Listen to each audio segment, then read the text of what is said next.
Já, góða kvöldið.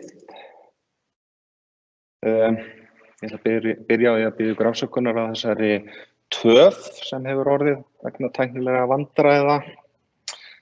Ég ætla að vona að ég sé allavega komin í beina útsendingu. Það er þá að koma í ljós. En ég ætla allavega að byrja á að bjóða ykkur velkomin á fyrsta fund bæjarstjórnar Vestmannaeyja á árinu 2021. Þetta er fundur númer 1568 haldinn í Einarsstofu 28. janúar 2021 og klukkan orðin 18:27.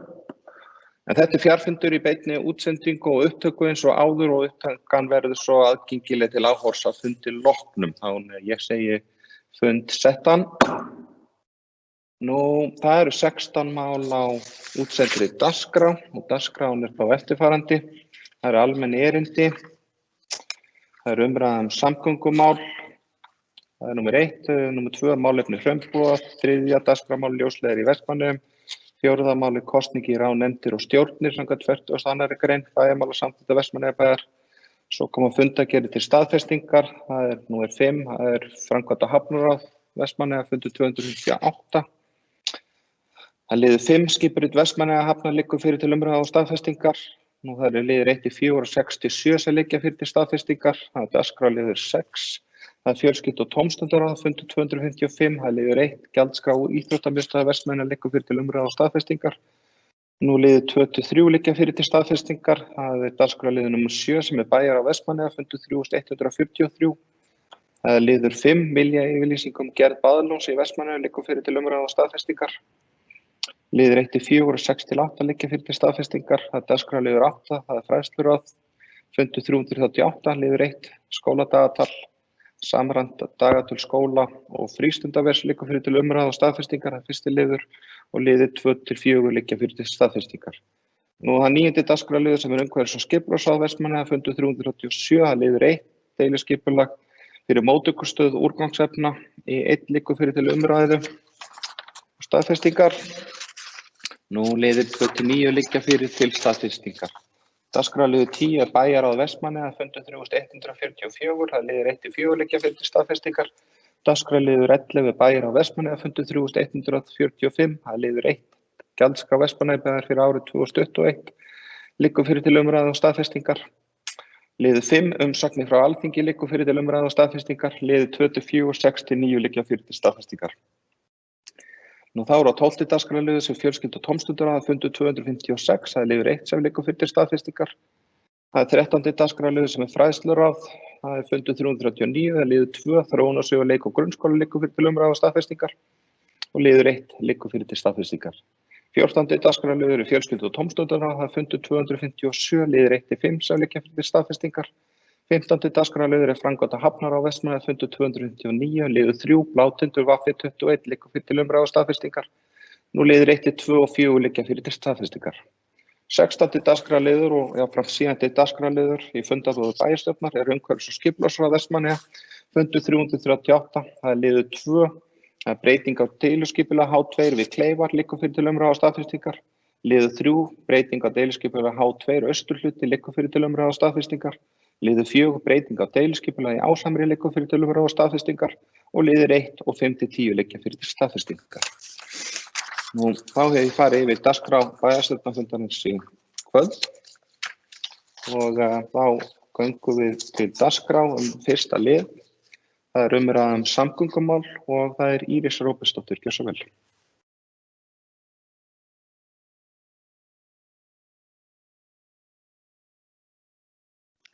Forseti, bæjarfulltrúar.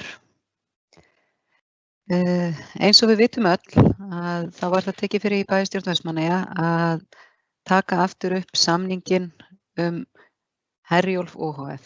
Og bæjarstjórn skipaði samninganefnd sem hefur verið að störfum síðan miðjan september og var kominn rammi utan samninginn í nóvember og þá var búið nást samkomulag sem búið var að ræða af bæjarfulltrúum en það hefur tekið tölverðan tíma að ganga frá texta samningsins og samningnum sjálfum og jólin og annað koma náttúrulega inn í það en nú er þetta að klárast og samninganefnd Vestmannaeyjabæjar fundaði í morgun með Vegagerðinni og stefnan að samninganefndin muni kynna samninginn fyrir bæjarstjórn í byrjun næstu viku og að samningurinn verði svo fyrir bæjarfulltrúum í byrjun næstu viku og samningurinn verði svo í kjölfarið tekinn fyrir í bæjarráði og í framhaldinu kæmi hann til staðfestingar á næsta fundi bæjarstjórnar.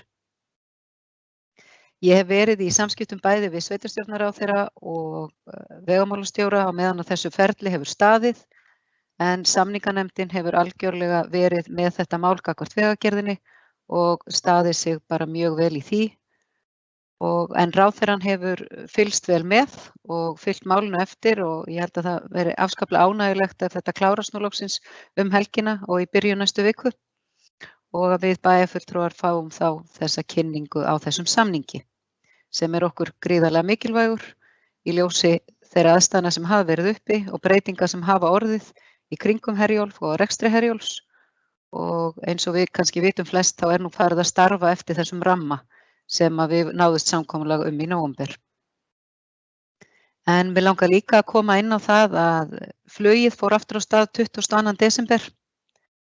Það fer hægt af stað þó því sé vel tekið. Það eru 2 ferðir í viku en það þetta gert í tengslum við stöðuna í samfélaginu sem snýr að COVID og samgöngu- og sveitarstjórnarráðuneyti sem ábyrgist og tryggir það að hægt sé að fljúga hingað án þess að sá aðili sem gerir það tapi á því.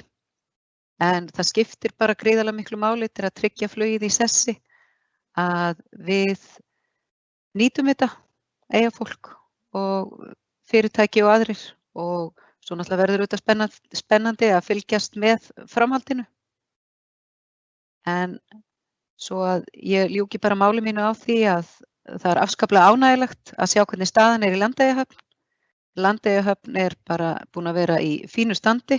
Það hefur ekki verið farið í hana sökum veðurs en dýpið bæði á rifinu og milli garðana hefur verið gott. Það verið að dýpka reglulega þegar gefur til dýpkunar og við erum upplýst reglulega hvernig það gengur. Það mikill munur eftir að þessi dýpkunargluggar fóru út þannig að það sé dýpka þegar þarf að dýpka. Þannig að það afskaplega ánægjulegt ef við kæmumst í gegnum annan vetur án þess að höfnin lokaðist og eins og staðan í dag þá lítur ekki út fyrir að hún sé að lokast en við náttúrulega þekkjum öll veðrið en við fórum í gegnum heilan vetur í fyrra án þess að höfnin lokaðist út að dýpi og ég vænti þess svo sannarlega að það verði svo áfram. Mig langar líka að bjóða nýjan framkvæmdastjóra Herjólfs velkominn. Hörður Orri Grettisson tók við starfinu af Guðbjarti og ég bara óska honum velfarnaðar eins og öllum á skipinu og þakka fyrir mig í bili, forseti.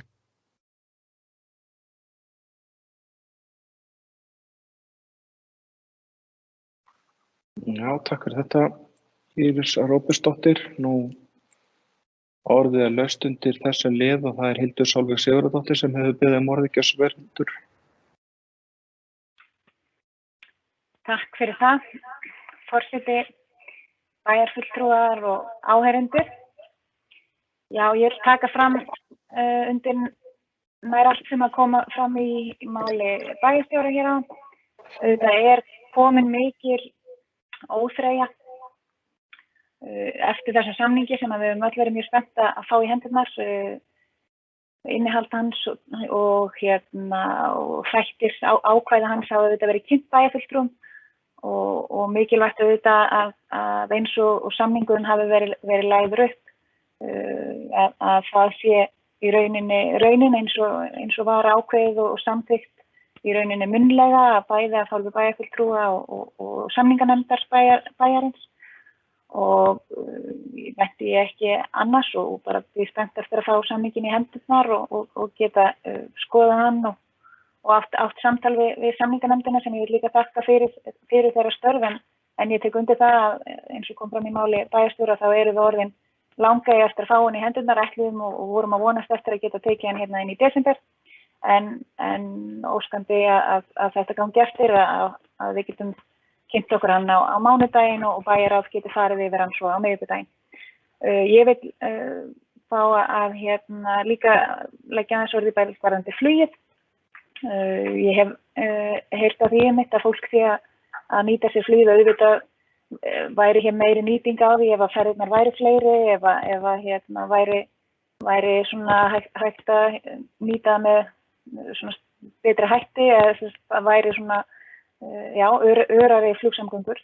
En að sama skapi þá þetta auðvitað svona fyrsta skrefið og ánægjulegt að það séu góða móttökur og ég vil líka minna bara bæjarbúa á þann þátt og þann möguleika að þegar að fólk í persónulegum erindagjörðum og þarf að fara til dæmis á höfuðborgarsvæði til að sækja sér sérfræðiþjónustu í heilbrigðisþjónustu, að þá á það rétt á að fá niðurgreiðslu vegna samgangna og að sjálfsögðu hægt að fá slíkt vegna flugs, þannig að ég bara hvet fólk til að muna eftir því.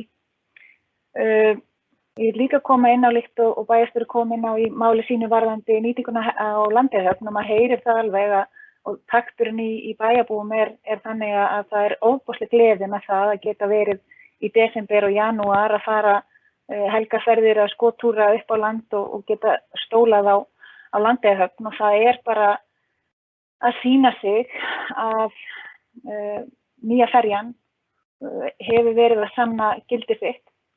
Og við veitum alveg hvernig umræðan var hér í aðdragandanum að þetta yrði erfitt og allt það en það sem var alltaf lagt upp með að auðvitað yrði ekki fært alla daga til Landeyjahafnar og við vissum það að það yrði á einhverjum tímapunktum þar sem að þyrfti að sigla til Þorlákshafnar. Skipið að ráða vel við þær siglingar en svo það líka að fólk getur farið að skipuleggja sig út frá ölduspáni og Vestmannaeyingar auðvitað flestir orðnir algjör sérfræðingar í öldufari að þá hægt að hagræða í dagskránni hjá sér, fara deginum fyrr eða seinna kvöldi til þess að reyna að nýta sér þessa Landeyjahafna glugga.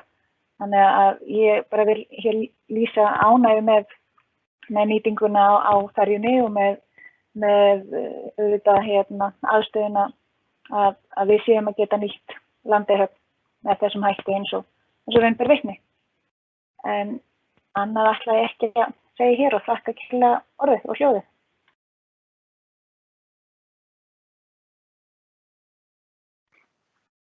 Já, takk fyrir þetta Hildur Sólveig Sigurðardóttir.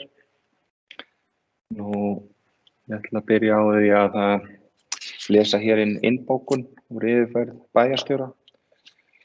Íris Róbertsdóttir bæjarstjóri fór yfir samskipti sín við samgöngu- og sveitarstjórnarráðherra, vegamálastjóra og formannsstjórnar Herjólfs ohf. Stöðu samnings rekstur Herjólfs ohf. Samkvæmt upplýsingum frá vegamálastjóra ætti að vera hægt að ljúka samningsdrögum á næstu dögum. Stefnt að því að kynna samninginn fyrir bæjarfulltrúum eftir helgi og taka hann inn í bæjar á 3. febrúar næstkomandi. Í framhaldinu fer hann til staðfestingar bæjarstjórnar. Flugsamgöngur hófust að nýju þann 22. desember síðastliðinn þegar Air Iceland Connect hóf að fljúga til og frá Vestmannaeyjum tvisvar sinnum í viku.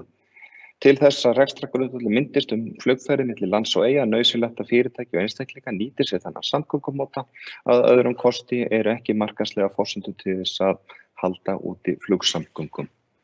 Þannig lýkur þessari innbókun. En orðið áfram laust undir samgöngumál ef að bæjarfulltrúar vilja taka til máls. Ég hef ekki fengið nein merki það. Við bæjarfulltrúar þá að skutla skilaboðum. Þannig að ég sjái það.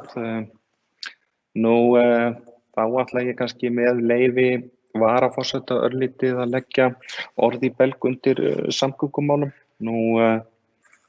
Það náttúrulega sannarlega ánægjulegt allavega eins og þetta horfir fyrir mér með að við séum ekki lengur með þessa dýpkunarglugga sem að samgöngur á sjó. Við náttúrulega vorum að kljást við það lengi vel að það var bara dýpkað haustið og svo kannski lítið í framhaldinu og svo var bara sagt að höfnin væri lokuð og svo haldið áfram þegar kannski eftir páska eða eitthvað slíkt þegar fór að gefa aftur en það hefur ekki verið og veðráttan náttúrulega verið nokkuð góð. Við höfum náttúrulega fengið ofta norðanátt og og fleira og það búið að vera að dýpka, nú ekki langt síðan að það var dýpkað og væntanlega þarf að dýpka aftur fljótlega og það verða nú gerðar mælingar á dýpinu, þannig að það mjög mikilvægt yfir þennan árstíma að fylgjast með. Sannarlega hjálpar ný ferja og hún náttúrulega ristir ekki eins mikið og eldri ferja og það með betri stjórnhæfni, þannig að við sáum það alveg og höfum séð það upp á síðkastið að það hefur verið farið í Landeyjahöfn bara líkt og í morgun sem að hefði ekki verið hægt á eldri ferju, þannig að það er gríðarlega mikilvægt að við svona séum meðvituð það að það náttúrulega getur, þó svo að þessi ferja risti minna, þá getur náttúrulega mikill sandburður og ég afar þakklátur Vegagerðinni að þau hafi endurskoðað þetta og jafnframt bæjarstjóra að hafa beitt sig fyrir því í sínu samtali að þetta sé gert, þannig að við megum ekki sofna á verðinum í þessu, en þetta var kannski það helsta sem mér liggur á hjarta varðandi samgöngur á sjó, en öðru lítið tekið bara undir með bæjarfulltrúum og með flugsamgöngunar. Þetta er virkilega gleðilegt að vera farin að fá aftur flug og virðingarvert að Iceland Connect hafi byrjað að fljúga þó að þetta sé kannski tíðnin sé ekki eins og við hefðum viljað að sjá hana, þá samt verið að fljúga og þeir bæjarbúar sem treysta sér ekki að fara með skipi að þeir geta farið með flugi, þannig að það er virkilega ánægjulegt og mikilvægt bæði ef við förum að svona samtvinna heilbrigðismálum og fleira inn í þessa umræðu, þá vitum við það að bæjarbúar þurfa að leita heilbrigðisþjónustu upp á landi, þannig að þetta er gríðarlega mikilvægt. En ég sé ekki nein merki það að neinn bæjarfulltrúi hafi gefið mér merki að taka til máls undir þessu. Þannig að ég held við ljúkum þá bara þessum fyrsta dagskrárlið með þessum orðum og skellum okkur þá bara í dagskrárlið númer 2 sem er málefni hraunbúða. Og það er Íris Róbertsdóttir, gjörðu svo vel.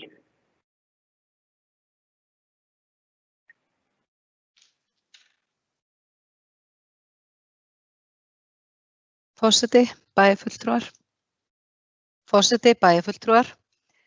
Málefni hraunbúða í forgrunni þessa dagana og hef ég verið í samskiptum við forstjóra Sjúkratryggingar Íslands yfirfærslu á dvalar- og hjúkrunarheimili hraunbúða frá Vestmannaeyjabæ til ríkisins. Jafnframt hef ég setið fundi með heilbrigðisráðherra, Sambandi íslenskra sveitarfélaga og 3 öðrum bæjarstjórum sem ekki munu endurnýja samninga við Sjúkratryggingar Íslands rekstur dvalar- og hjúkrunarheimila og eru líka búin að segja upp samningnum eins og Vestmannaeyjabær. Lítið hefur gerst og lítið hefur þokað og á það við öll þessi sveitarfélög og eru þau öll á sama stað hvað þetta varðar. Mjög erfiðlega hefur gengið að fá svör frá ríkisvaldinu yfirfærsluna og enn óljóst hvaða rekstraraðili komi til með að taka við rekstri hraunbúða. Þrátt fyrir það að margir mánuðir séu liðnir frá því að Vestmannaeyjabær hafi sagt upp samningnum við Sjúkratryggingar rekstur stofnunarinnar heimilisins og ítrekað tilraunir til þess að fá svör við spurningum og erindum hefur illa gengið að fá upplýsingar varðandi rekstraraðila og ýmis hagnýt atriði í tengslum við slíka yfirfærslu. Vestmannaeyjabær brá á það ráð að fresta uppsögn samningsins 3 mánuði áramótin svo hægt væri að vanda yfirfærsluna. En yfirfærslan getur ekki átt sér stað nema vitað sé hver tekur við rekstrinum og aðeins eru rúmir 2 mánuðir í það að starfsemi verði flutt frá Vestmannaeyjabæ til ríkis.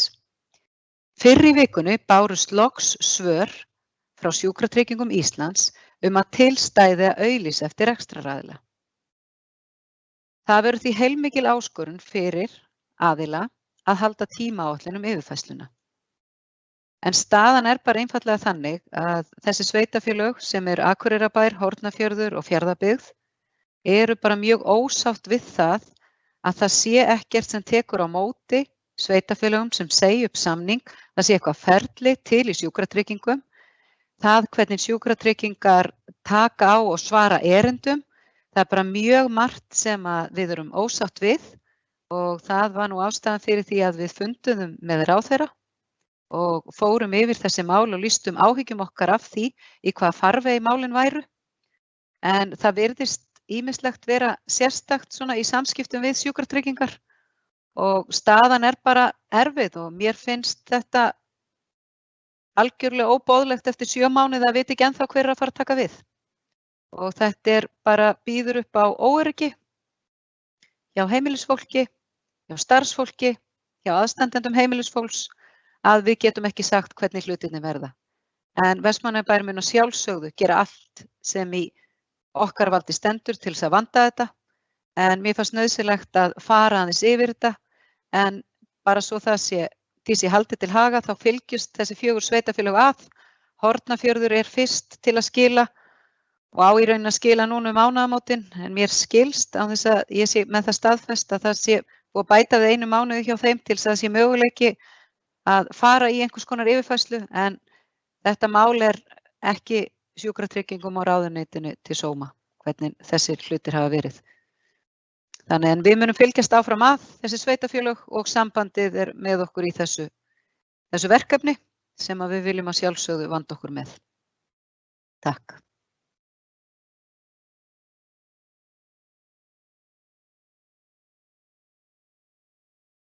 Já, takk fyrir þetta, Íris Róbertsdóttir. Þá er ég með smá innbókun í framhaldi fyrir bæjarstjóra. Íris Róbertsdóttir bæjarstjóri gerði grein fyrir samskiptum við forstjóra Sjúkratrygginga Íslands yfirfærslu dvalar og hjúkrunarheimilisins Hraunbúða frá Vestmannaeyjum til ríkis. Jafnframt fór bæjarstjóri yfir fund með heilbrigðisráðherra, Sambandi íslenskra sveitarfélaga og 3 öðrum bæjarstjórum sveitarfélaga sem munu ekki endurnýja samning við Sjúkratryggingar Íslands rekstur dvalar og hjúkrunarheimila. Mjög erfiðlega hefur gengið að fá svör frá ríkisvaldinu yfirfærsluna og enn óljóst hvaða rekstraraðili komið til með að taka við rekstri Hraunbúða. Þrátt fyrir að margir mánuðir séu liðnir frá því að Vestmannaeyjabær sagði upp samningi við SÍ rekstur stofnunarinnar og ítrekaða tilraunir til að fá svör við spurningum og erindum hefur illa gengið að fá upplýsingar verðandi rekstraraðila og ýmis hagnýt atriði í tengslum við slíka yfirfærslu. Aðeins eru rúmir 2 mánuðir í að starfsemin verður flutt frá Vestmannaeyjabæ til ríkis. Fyrr í vikunni bárust loks þau svör frá SÍ að til stæði auglýsa eftir rekstraraðila.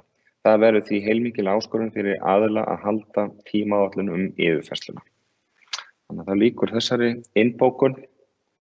Það er Hildur Sólveig Sigurðardóttir, gjörðu svo vel. Takk fyrir forseti, bæjarfulltrúar og gestir. Ég vil kannski bara fá að koma með nokkur spurningar í kjölfarið á þess og þakka yfirferð bæjarstjóra.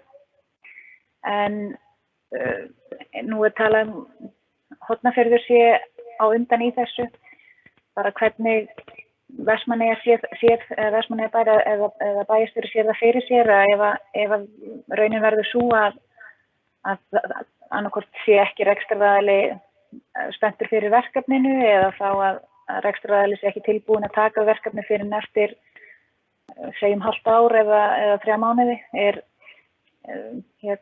bara svona hvernig hefur umræðan fyrirkomulagið við yfirtöku og útboð verið og hvort að Vestmannaeyjabær hafi verið að einhverju leyti inni í útboðsgögnum eða viti og þekki hvers konar skilyrði verði sett. Þannig að bara svona kannski myndi þykja svona aðeins meiri upplýsingar varðandi það hvernig fyrirkomulagið á þessu verður og hvaða möguleika við höfum til þess að tryggja það að þessi þjónustuþegar sem við höfum náttúrulega okkur mjög annt að hvernig við getum eftir fremsta megni tryggt að þeir fái áfram þá öflugu þjónustu sem Vestmannaeyjabær hefur hingað til verið að veita. Takk.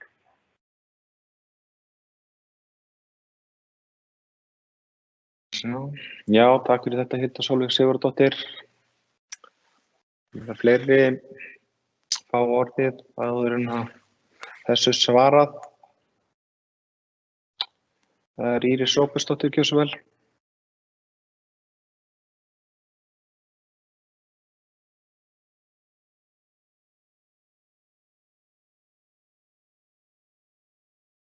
Forseti, bæjarfulltrúar. Takk fyrir þessar spurningar, Hildur Sólveig Sigurðardóttir bæjarfulltrúi. Ég vildi óska þess að ég geti svaraði með öllum. Eins og ég fór yfir áðan að þá fengum við að vita fyrir 3 dögum að Sjúkratryggingar hygðust ætla að auglýsa eftir rekstraraðila. Við erum búin að ítreka óska eftir fundum til þess að fá að vita hver rekstraraðilinn yrði.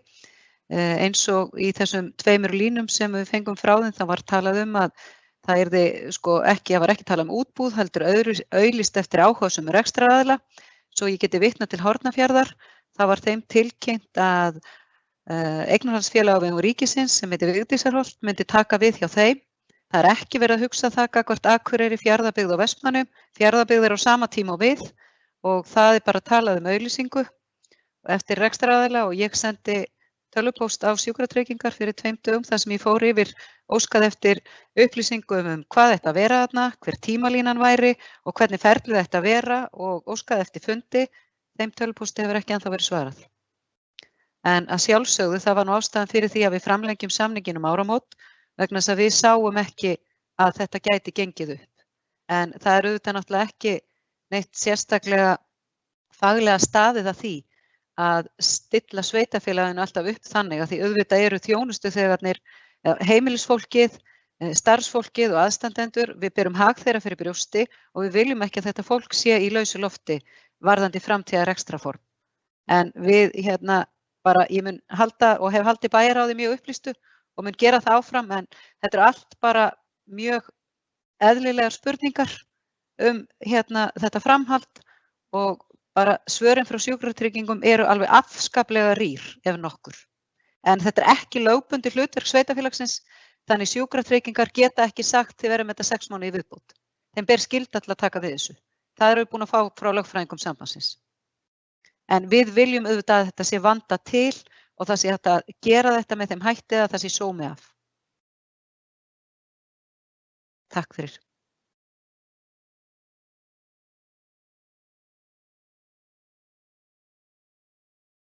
Já, takk fyrir þetta Íris Róbertsdóttir.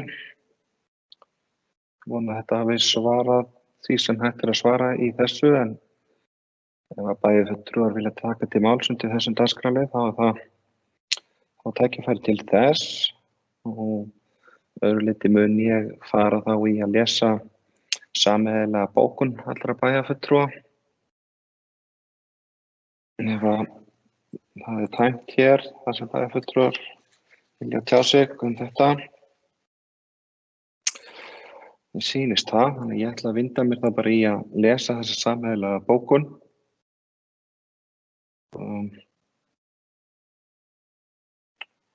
Það er bæjarstjórn lýsir áhyggjum af þeirri óvissu sem ríkir framtíðar rekstrarfyrirkomulag dvalar- og hjúkrunarheimilisins Hraunbúða. Jafnframt lýsir bæjarstjórn undrun á viðbragðs- og úrræðaleysi Sjúkratrygginga Íslands.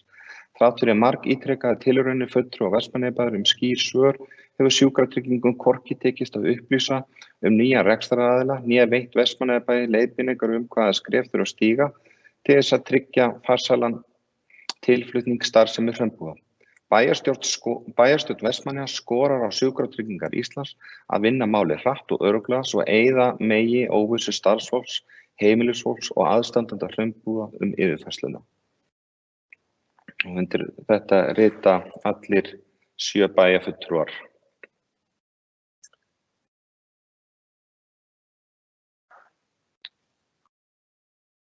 Þá ljúkum við þessum dagskrárlið númer 2 með þessari sameiginlegu bókun og vindum okkur í 3.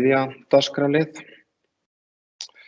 3. dagskrárliður er ljósleiðaramál í Vestmannaeyjum og það er Íris Róbertsdóttir bæjarstjóri. Gjörðu svo vel.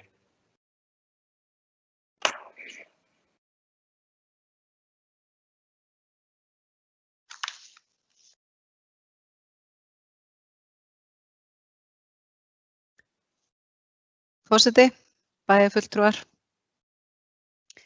Löngu tímabær áfangi er hafinn, þar sem Vestmannaeyjabær hefur hafið framkvæmdir við lagningu ljósleiðara í dreifbýli. Auðvitað hefði það verið óskastaðan að sveitarfélagið hefði ekki þurft að fara í þessa framkvæmd, en það er algjörlega útséð með það að einkaaðilar fari í þessa framkvæmd. Því er þetta ánægjulegt að við erum komin á stað. Og það var ekkert fyrirtæki í fjarskiptaþjónustu sem hafði áhuga á ljósleiðaravæða dreifbýli í Vestmannaeyjum og fékk Vestmannaeyjabær því styrk úr verkefninu Ísland ljóstengt. Fyrirtæki í fjarskiptaþjónustu hafa hins vegar lýst yfir áhuga á samstarfi eða þátttöku lagningu ljósleiðara í þéttbýli. Rætt verður við þá aðila þegar undirbúningur og framkvæmda í þéttbýli hefst. Þrátt fyrir að Vestmannaeyjabær hafi fengið úthlutun fjárstyrk mun það taka nokkur ár að afla tekna fyrir fjárfestingunni en þær tekjur koma aðallega inn í formi línugjalda. Til þess að hægt sé að ljósleiðaravæða dreifbýli er þörf á þolinmóðu fjármagni frá sveitarfélaginu. Lagt er upp með að leggja svokallað point-to-point kerfi þar sem hvert staðfang, heimilisfang, fær ljósþráð sem nær óslitið frá staðfangi niður í aðra af miðjum ljósleiðarakerfisins. Miðjur ljósleiðarakerfisins eru við Ráðhúsið, í Villunni og í Hamarsskóla. Umrætt kerfi gerir það að verkum að hægt er að starfrækja allar útfærslur af ljósleiðarakerfum sem þekktar í dag. Það verður alfarið í hendur þjónustuveitunar að ákveða hvaða lausn verður fyrir valinu. Markmið er að byggja kerfið þannig upp að það nýtist sem best og standist tímans tönn. Kerfi verður opið netkerfi þar sem þjónustuveitur geta fengið aðgang gegn eðlilegu gjaldi og geta þannig boðið upp á alla þá rafrænu þjónustu sem þarfnast ljósleiðara. Og með lagningu ljósleiðara í dreifbýli opnast möguleiki að leggja jafnframt ljósleiðara í frístundabyggð við Ofanleiti. Frístundabyggðin er ekki styrkhæf og því verður eigendur þeirra húsa að greiða fyrir lagningu ljósleiðara að húsunum. En ég vil enn og aftur segja að ég er gríðarlega ánægð að þetta er komið á stað. Við höfum séð þjótanda hérna allan bæ og þeir eru greinilega með mjög flottar græjur. Allt í einu bara búið að stinga röri undir götur og svona án þess að það þurfi að taka í sundur og moka. Þannig að þetta verður spennandi að fylgjast með þessu. En þessi vinna er farin svo sannarlega á stað og það sem við þurfum að ræða hér og fara yfir eins og kemur fram í því minnisblaði sem bæjarfulltrúar hafa fengið. Það er varðandi hvort að við ætlum okkur að fara inn í frístundabyggðina af því að sveitarfélaginu ber ekki skylda til að fara inn og það er önnur ákvörðun heldur en dreifbýlið og svo þurfum við að ræða gjaldtöku varðandi bæði dreifbýlið og gjaldtöku inn í sumarhúsabyggðina. Þannig mér finnst bara mikilvægt að heyra að við tökum bara þessa umræðu en í minnisblaðinu hjá Ólafi Snorrasyni og Hallgrími Njálssyni er lagt upp með það að við verðum með gjaldfrjálsa tengingu í dreifbýlinu og dreifbýlið eru þeir sem eru með lögheimili utan þéttbýlis og sumarhúsabyggðin eða frístundabyggðin eru í rauninni sumarbústaðirnir sem eru þegar maður er að kemur fram hjá Stappaveginum, bara svo við förum aðeins í útskýringar á því. En það er lagt til 150.000 króna gjald fyrir sumarbústaðina í rauninni en að tengigjöldin verði gjaldfrjáls í dreifbýli sem eru þessi hús utan þéttbýlis, lögheimilishús. Takk fyrir.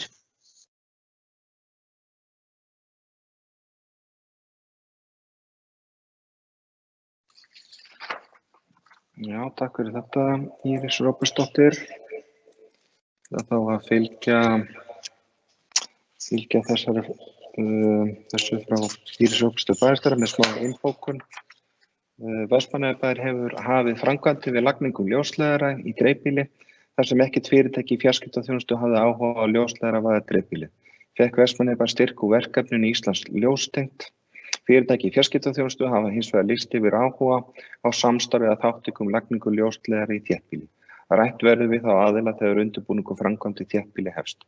Þrátt fyrir að Vestmannaeyjabær hafi fengið úthlutun fjárstyrk mun taka nokkur ár að afla tekna fyrir fjárfestingunni en þær tekjur koma aðallega inn í formi línugjalda. Til þess að hægt sé að ljósleiðaravæða dreifbýli þarf á þolinmóðu fjármagni frá sveitarfélaginu.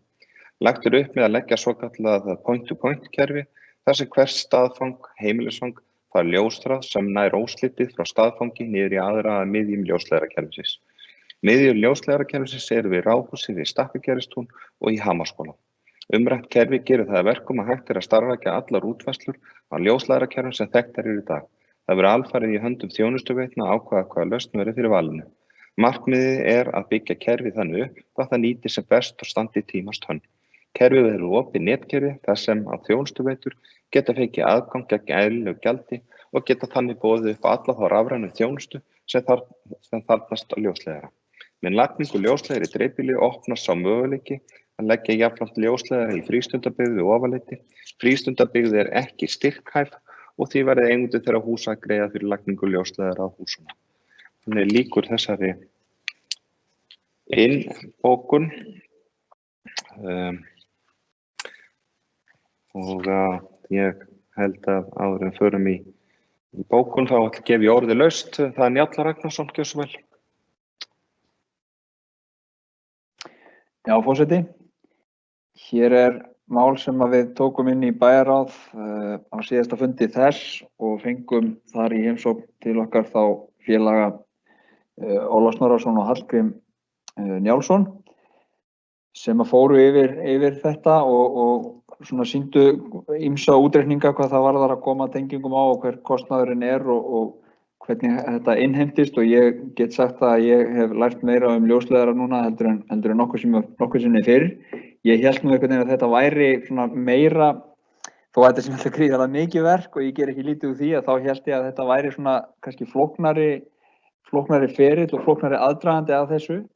En eins og ég hef skilið þetta mál að þá getum við hér tekið ákvörðun það eða getum þá á allra næstu vikum og mánuðum tekið ákvörðunir það að hefja ljósleiðara væðingu alls Vestmannaeyjabæjar og það ekki vanþörf á því. Þetta í rauninni fyrir lifandis löngu eins og bæjarráð ræddi að þá þetta fyrir lifandi löngu orðið tímabært. Þetta farið að standa hérna, þetta eina forsendum fyrir öfluga atvinnulífi hér í bænum að við höfum öflugar nettengingar. Ég held að við höfum öll kynnst því að vinna í auknum mæli á fjarfundum á þessu ári. Við höfum mikið til margir verið að vinna heima hjá sér og þá náttúrulega nauðsynlegt að hafa góða nettengingu. Nettengingin heima hjá mér hryllingur og það verður bara að segjast eins og Þannig að ég fagna því bara mjög og óska okkur þess að fá að hefja þetta verkefni sem allra fyrst. Og það náttúrulega hefst með þessari lagningu í dreifbýlið og það bara mjög ánægjulegt að það sé byrjað og það sé vel á veg komið og maður sér ég segi eins og bæjarstjórinn að maður sér þessa bíla frá þjótandi hérna suður á eyju að leggja þetta hérna suður eftir sem bara virkilega ánægjulegt og bara síðan þurfum við bara að einsetja okkur það að keyra inn í það að fara inn hérna í hvert hús í bænum. Ástæðan kannski fyrir því að það þessi tengigjaldaumræða sem við kannski þurfum að taka að við viljum náttúrulega fá sem flesta til þess að tengjast inn á kerfið og þannig að fjárfestingin sé þá tiltölulega fljót að borga sig tilbaka. Og þá þurfum við náttúrulega að huga að því þegar við samþykkjum það eða förum í það að ákveða þær forsendur sem verða fyrir þessum tengigjöldum að við viljum alltaf fá sem flesta og þurfum að búa til hvata fyrir fólk til þess að vilja taka inn hjá sér ljósleiðarana, bæði þá sem að hafa beðið í mörg ár eftir þeim eins og ég sjálfur og líka þá sem að komast líka inn til allra íbúa. Þannig að við tengjum öll hús. En ég bara hef svo sem ekkert meira þetta að segja en bara þakka fyrir þessa umræðu og svo bara bíðum við spennt eftir því hvernig framvinda málsins verður en ég segi bara aftur, þetta mál þarf að keyra hratt vegna þess að það ekki vanþörf á því.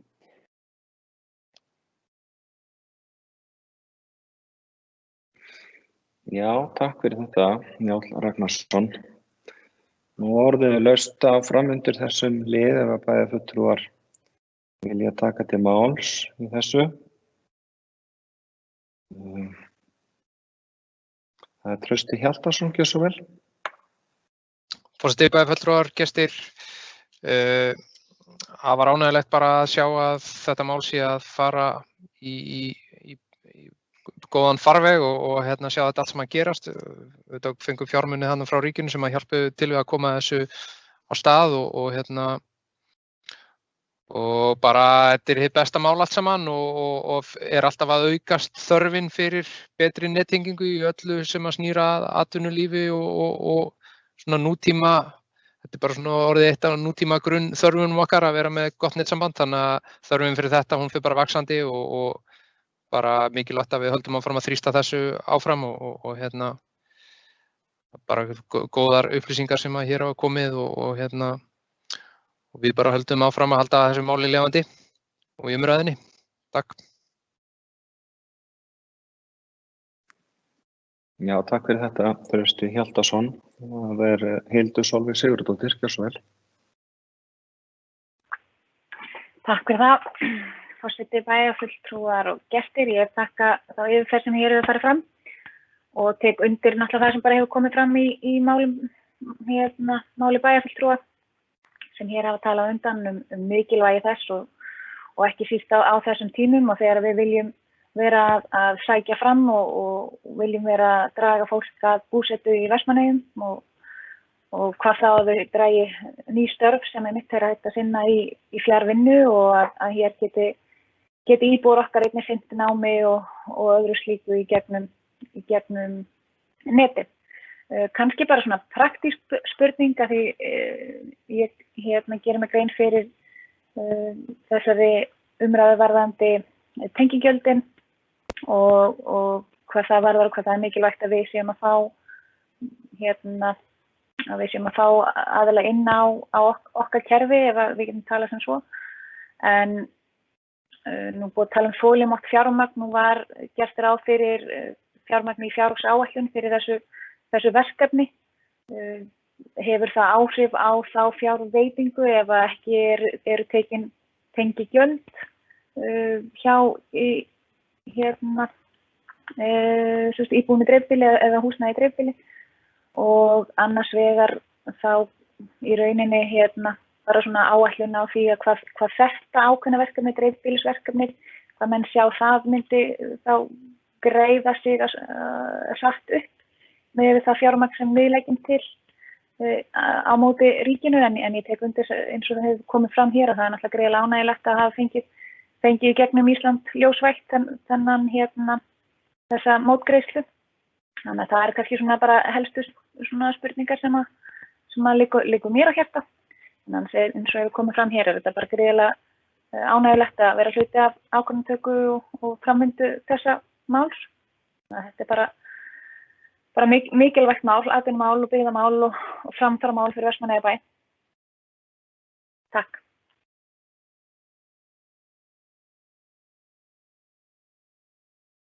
Já, takk fyrir þetta Hildur Sólveig Sigurðardóttir. Það Íris Róbertsdóttir, gjörðu svo vel.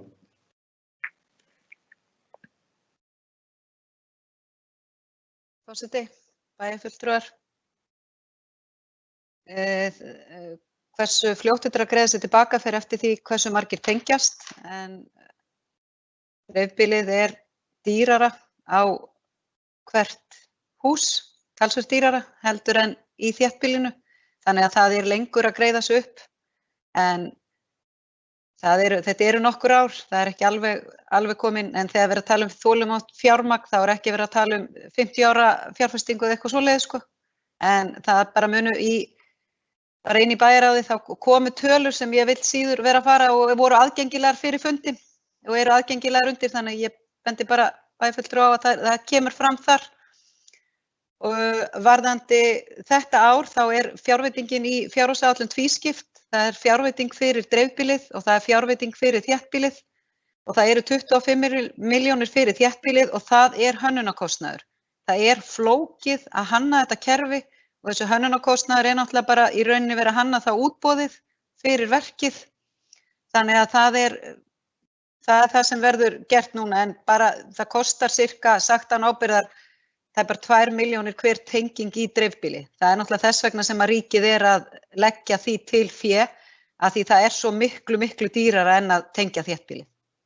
En Íslands ljóstengt náttúrulega bara frábært verkefni og það hefur verið rætt að vegna þess að auðvitað ættu við ekki að þurfa að vera að tala það að við séum að reyna að koma á að sveitarfélagið sé að kosta ljósleiðaravæðingu þéttbýli. Við ættum náttúrulega auðvitað að vera löngu komin með hana og svoleiðis þetta náttúrulega sett upp.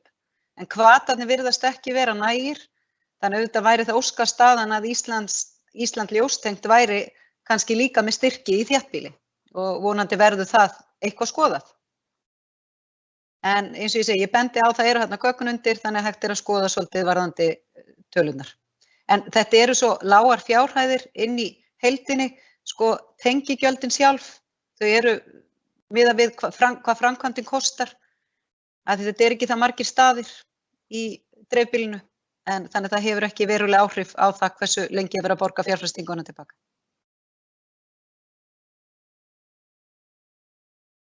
Já, takk fyrir þetta, Íris Róbersdóttir. Nú orðið er laust undir þessum lið ef að bæjarfulltrúar vilja taka til máls.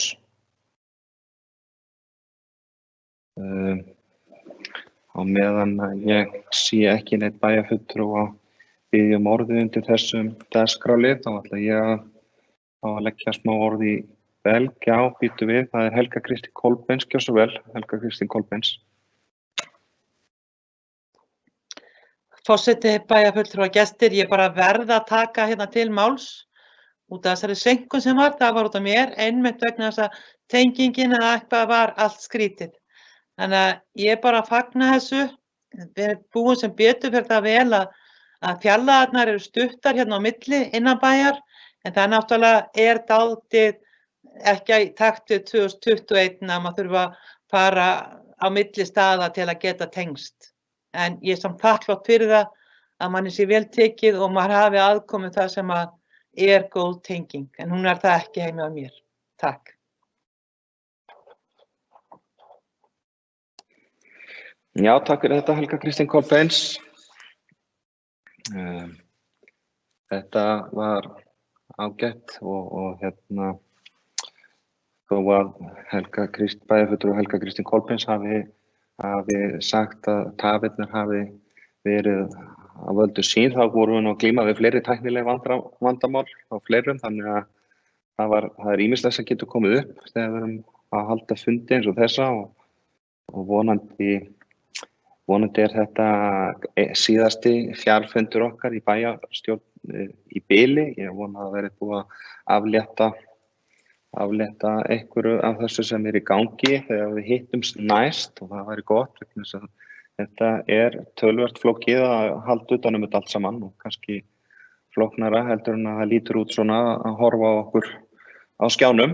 En með leyfi varaforseta þá ætla ég nú að lítið að fá að leggja orð í belg varðandi ljósleiðarann sjálfan, og ég fagna þessu skrefi sem er stigið hér í ljósleiðaravæðingu í Vestmannaeyjum og tek undir það sem hefur komið fram. Það hefur náttúrulega ekki verið mikill vilji og það hefur verið ýtt í og kannaður áhugi og hann hefur ekki verið til staðar og einhverra hluta vegna lendum við svona á milli með fjölda tenginga.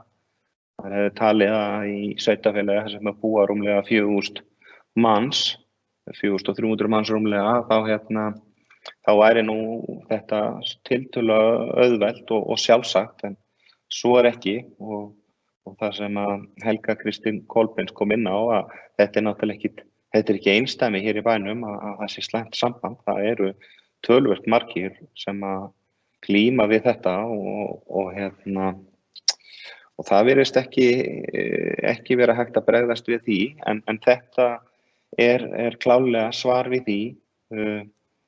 Þetta fyrirkomulag þekki ég mjög vel sem að verið að fara í og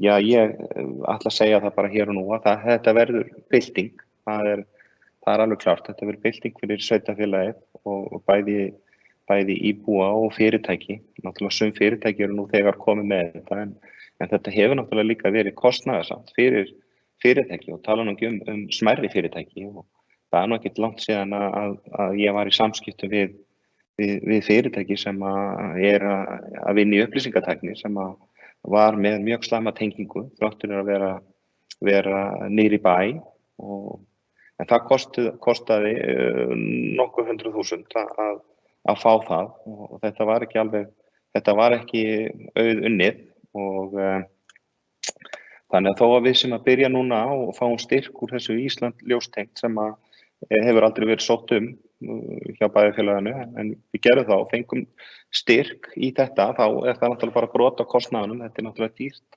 að fara í dreifbýli og þarna verið að opna með frístundabyggðina jafnframt líka og sem á svipuðu svæði, þannig að það smá hagkvæmni en samt eins og segi, þetta dýrt að fara í einstök hús.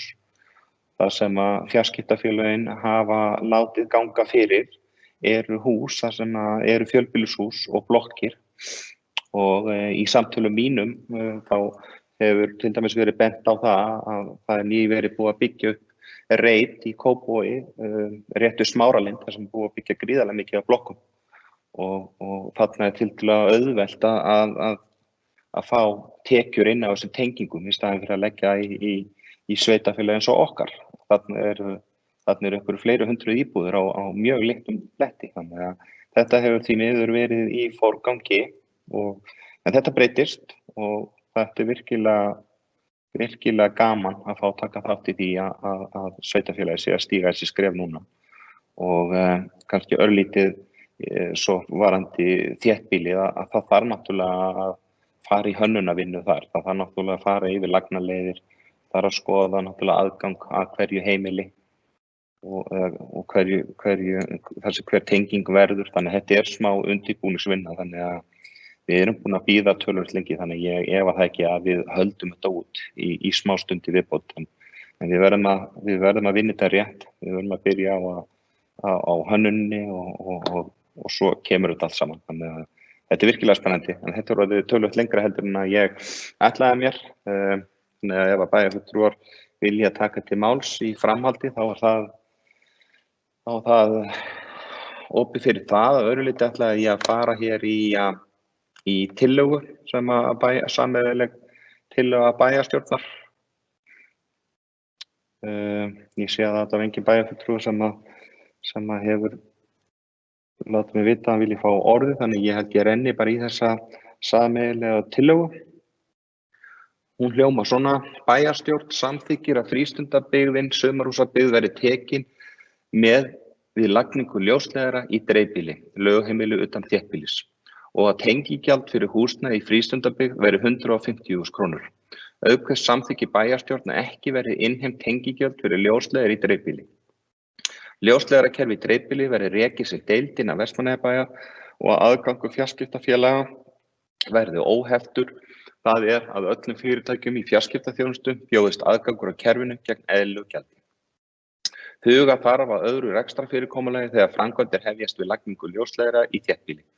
Bæjarstjórn felur framkvæmdastjóra umhverfis- og framkvæmdasviðs og umsjónarmanni tölvudeildar að kanna fyrirkomulag framkvæmda og rekstur ljósleiðara í þéttbýli, til dæmis félagsform, og skila minnisblaði til bæjarstjórnar fyrir næsta fund hennar þar sem lögð fram kostnaðaráætlun fyrir verkefnið og tillögu gjaldtöku fyrir tengingar. Svona hljómar þetta þessi sameiginlega tillaga sem ég ætla þá að taka til atkvæðagreiðslu nú í framhaldi. Ef bæjarfulltrúi vilji ekki ræða þessa tillögu, þá munum við greiða atkvæði þetta alveg eins og við höfum gert áður með nafnakalli.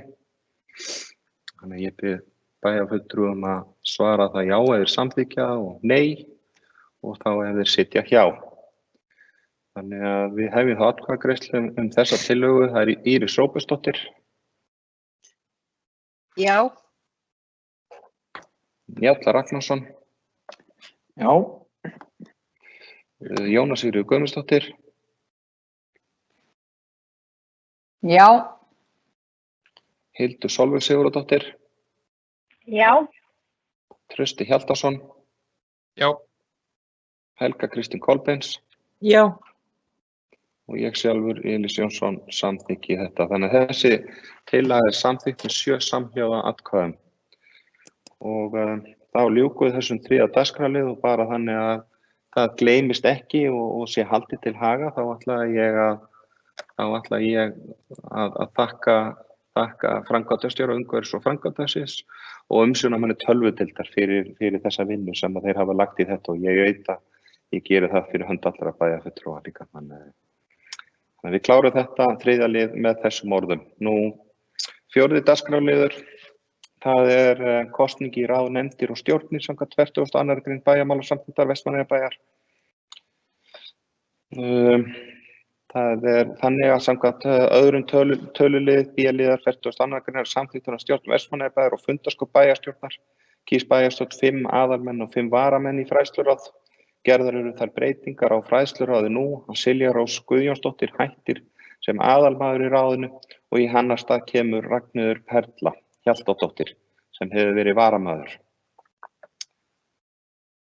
Ég ætla að biðja bæjarfulltrúa að svara mér með nafnakalli í þessu að þeir séu samþykkir þessari breytingu að Silja Rós Guðjónsdóttir hættir sem aðalmaður í ráðinu og í hennar stað kemur Ragnheiður Perla Hjaltadóttir sem hefur verið varamaður.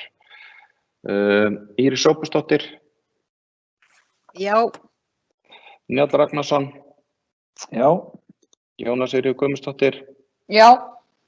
Hildur Sólveig Sigurðardóttir. Já. Trausti Hjaltason. Já. Helga Kristín Kolbeins. Já. Og ég, Elís Jónsson, segi já. Þannig það er samþykkt með samhljóða atkvæðum. Nú þá verður Leifur Jóhannesson varamaður í fræðsluráði í stað Ragnheiðar Perlu Hjaltadóttur. Við greiðum atkvæði þá að Leifur Jóhannesson verði varamaður í fræðsluráði jafnframt. Það er Helga Kristín Kolbeins. Já. Trausti Hjaltason. Já. Hildur Sólveig Sigurðardóttir. Já. Jóna Sigríður Guðmundsdóttir. Já. Njáll Ragnarsson. Já. Íris Róbertsdóttir. Já. Og ég sjálfur segi já. Þannig að það samþykkti jafnframt með 7 samhljóða atkvæðum. Þá snúum við okkur í næstu breytingu. Það er samkvæmt 3. tölulið B-liðar 42. greinar samþykktar stjórn Vestmannaeyjabæjar og fundarskap bæjarstjórnar. Kýs bæjarstjórn 5 aðalmenn og 5 varamenn í umhverfis- og skipulagsráð. Þær breytingar sem eru gerðar nú að Silja Rós Guðjónsdóttir verður varamaður í stað Leifs Jóhannessonar. Það er Helga Kristín Kolbeins.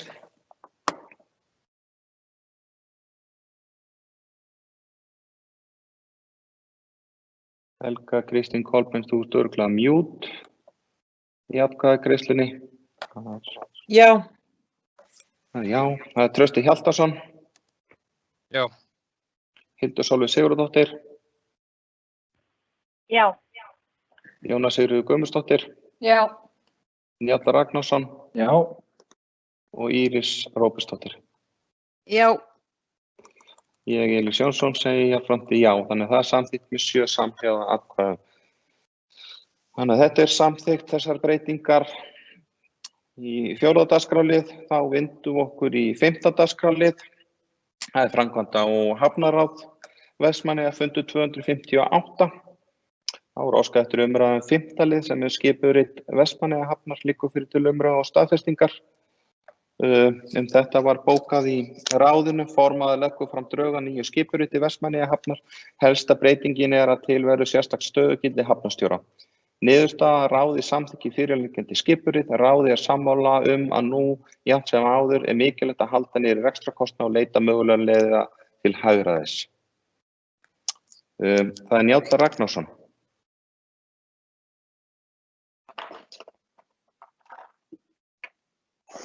Forseti, ég ætla nú ekkert að ílengja fundinn mikið undir þessum lið, en vildi þó segja nokkur orð þessa afgreiðslu og það er bara mjög ánægjulegt að ráðið framkvæmda og hafnaráð hafi verið samstíga í þessu máli og að það sé sem sagt búið að samþykkja þetta skipurit þar sem er gert ráð fyrir stöðu hafnarstjóra hjá Vestmannaeyjahöfn.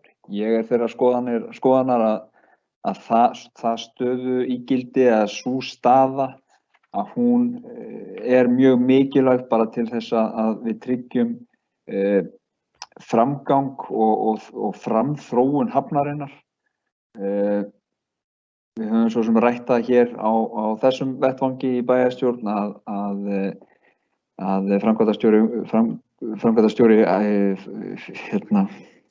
hún er alveg stólið úr mér starfsheitinu hjá Ólafi Snorrasyni, framkvæmdastjóri umhverfis og framkvæmdasviðs held ég að sé, að hann hefur gegnt þessari stöðu í litlu starfshlutfalli og ég held að sé bara mjög brýnt og mjög þarft að við komum þessu á og með öllum þeim kostum sem því fylgir. Ég tala sömuleiðis við ýmsa gárungana í sjávarútvegi svona undanfarna daga og ég hef ekki heyrt annað en að það sé svona almenn ánægja með þetta, að þetta sé að koma inn og bara mikilvægt einmitt eins og ég segi til þess að tryggja það að höfnin geti haldið áfram að þróast og vaxa og dafna. Það eru stór verkefni framundan, risavaxin verkefni framundan sem við þurfum að huga vel að og fara í, tala nú ekki til dæmis stórskipahöfn sem mikið hefur verið rætt og ég held að þetta sé góður liður í því að tryggja það að sú vinna sem framundan verði farsæl og svo framvegis. Og öðru leyti þá held ég að það hafi nú svo sem allt komið fram á fyrri fundum en ég ítreka bara það að ég mjög ánægður með að framkvæmda og hafnaráð hafi verið einhuga í þessu máli og samstíga í þessu og það náttúrulega mjög farsælt fyrir málsins. Mér langar forseti til þess að fá að lesa upp örstutta bókun til þess að klára þetta, ljúka máli mínu. Hún svohljóðandi: meirihluti Eva Hálista fagnar því að framkvæmda og hafnaráðs samstíga og sammála nýtt skipurit hafnarinnar sem samþykkt var á fundi ráðsins í desember. Í þeim breytingu felst að inn kemur staða hafnarstjóra sem var samþykkt í fjárhagsáætlun fyrir árið 2021. Að öðru leyti tel ég mig hafa lokið því og sagt það sem ég ætlaði að segja undir þessum lið. Já, takk fyrir þetta, Njáll Ragnarsson. Það Hildur Sólveig Sigurðardóttir, gjörðu svo vel. Já, takk fyrir þetta, forseti, bæjarfulltrúar og gestir. Heyrist þið gjörglega alveg í mér? Takk. Já, ég var persónulega, ef ég á að segja alveg eins og hissa með það sem á undan hafi gengið að sjá niðurstöðu framkvæmda hafnaráðs einróma. En eftir svona viðræður og afspurnir af þessum fundi að framkvæmda hafnaráði þá skilst mér að umræðan hafi farið fram með þeim hætti að líkt og kemur að einhverju leyti fram í bókunni að þá hafi menn verið opnir fyrir því að reyna að hlusta á röksemdir allavega kjörnafulltrúa og Sjálfstæðisflokksins varðandi hagræðingar og vera ekki að blása þetta svið út og horft yrði til þess jafnvel í framtíðinni að fella jafnvel önnur störf undir störf hafnarstjóra eða svo verði möguleiki eða það tilefni geti orðið en ekkert slíkt var auðvitað formlega ákveðið í þessari bókun sem lögð fram í ráðinu. Og því ég persónulega hef ég ekki og mun ekki styðja þetta skipurit af því það hefur ekkert leynst neinum sem hafa fylgst með málefnum og umræðum innan bæjarstjórnar að bæjarfulltrúar Sjálfstæðisflokksins hafa verið andvígir þessari stöðuaukningu. Þetta rekstrarlega íþyngjandi ákvörðun 15 milljónir árlega og hefur auðvitað létt af í rauninni yfirmanni með framkvæmdastjóra sviðsins þegar að nýverið búið að ráða nýjan starfsmann, skipulagsfulltrúa inn á nú umhverfisfulltrúi líka á sviðinu. Þannig að það hefur meðal annars verið meðal okkar raka og það hefur auk þess verið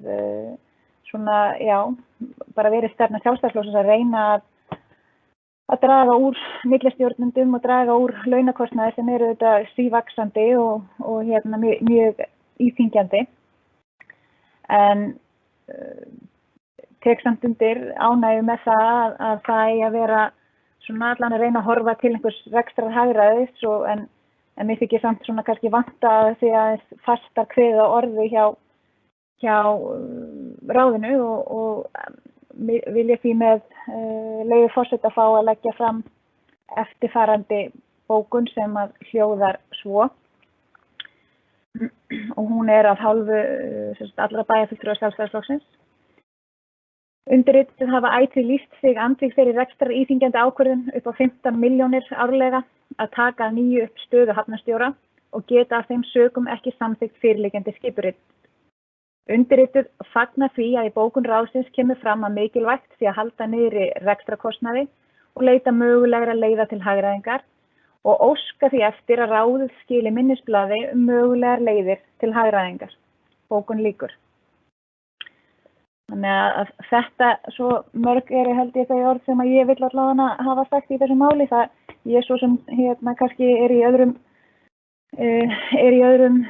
samskiptum líka en Njáll og ég hef aftur á móti líka fengið bæjarfulltrúa úr öðrum sveitarfélögum sem eru jafnvel undrandi á því að það sé verið að taka nýju upp þetta stöðugildi. Þannig að það eru auðvitað mismunandi afstaða og hún ætti ekki að koma neinum í ljós sem hafa fylgst með þeirri umræðu sem hefur verið hér í gangi. En ég mun senda þessa bókun bæði á forseta og ritara. Takk hljóðið.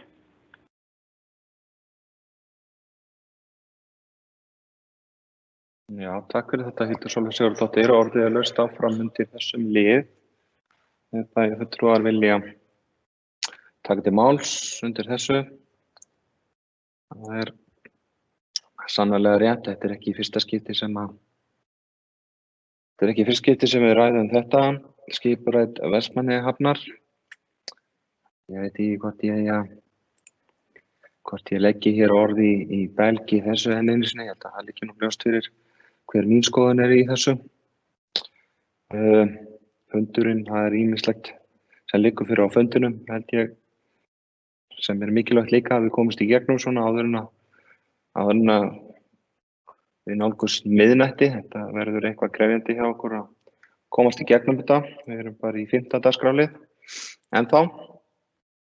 Stefnum svona á að taka stutta pásu svo fljótlega en það ég sé að það er ekki frekari áhugi fyrir að greiða atkvæði, nei að ræða þetta, þannig að þá förum við í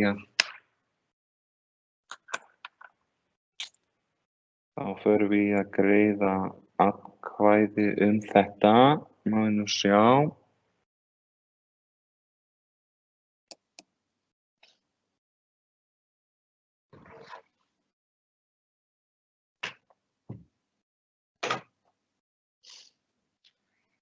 Ég bið bæjarfulltrúa afsökunar á þessu. Það var athugasemd frá fundarritara bara ítreka það sem kom fram í máli Hildar Sólveigar Sigurðardóttir að biðja bæjarfulltrúum að senda bókanirnar á forseta og ritara þannig að við náum að halda bókhaldinu í lagi eins og ég kom inn á áðan að þetta er töluvert flókið að láta þetta ganga upp sem svona fjarfund. Það er ágætt að við hjálpumst að við að reyna að halda þessu í röð og reglu. Það verður alveg örugglega eitthvað annað sem fer úr skorðum hjá okkur hvort þið er. En við vorum semst í þessum 5. dagskrárlið og ætlum þá að greiða atkvæði skipurit Vestmannaeyjahafnar sem lá fyrir til umræðu og staðfestingar. Það er Njáll Ragnarsson og Hildur Sólveig Sigurðardóttir sem hafa tekið til máls og jafnframt lesið bókun bæði. Þannig að við vindum okkur í atkvæðagreiðsluna. Íris Róbertsdóttir. Já. Njáll Ragnarsson. Já. Jóna Sigríður Guðmundsdóttir. Já. Hildur Sólveig Sigurðardóttir. Ég sit hjá. Situr hjá. Trausti Hjaltason. Sitt hjá. Helga Kristín Kolbeins. Ég sitt hjá. Og ég, Elís Jónsson, segi já. Þannig að þessi liður er samþykktur með 4 atkvæðum og 3 bæjarfulltrúar minnihluta sitja hjá. Þannig að þetta er afgreitt. Þá er það liðir 1-4 og 6-7 sem liggja fyrir til staðfestingar. Þeir bæjarfulltrúar sem að það samþykkja gefa mér atkvæðamerki líka. Það er Íris Róbertsdóttir. Já. Njáll Ragnarsson. Já. Jóna Sigríður Guðmundsdóttir. Já. Og Hildur Sólveig Sigurðardóttir. Já. Trausti Hjaltason. Já. Helga Kristín Kolbeins. Já. og ég sjálfur Elís Jónsson segi já. Þannig þetta samþykkt með 7 samhljóða atkvæðum. Ég var búinn að minnast á það hér við upphaf fundar að við myndum taka fundarhlé og öllum svona að reyna að gera það kannski, þannig að bæjarfulltrúar fái smá tækifæri til þess að svona allavega rétt úr sér í það minnsta og fá sem mögulega einhverja næringu eða eitthvað slíkt. Þannig að ég held að það sem er svona í matmálstíma þá tökum við held ég bara svona 10 til 15 mínútna fundarhlé. Þannig að við reynum með að vera hér aftur bara svona rúmlega 19:50, 13 mínútur, svo það ætti nú að nægja öllum bæjarfulltrúum. Þannig að við gerum þá bara fundarhlé núna og við sjáumst spræk aftur eftir smástund.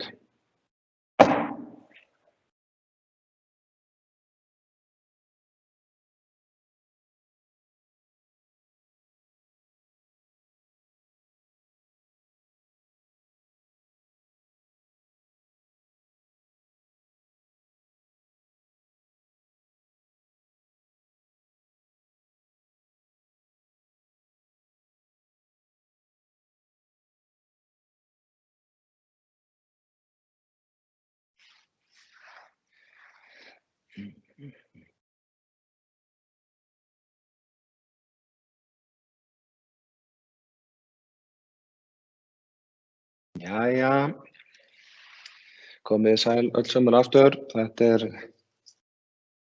er enn tæknin örlítið að stríða okkur núna, en þetta er allt saman að smella hérna.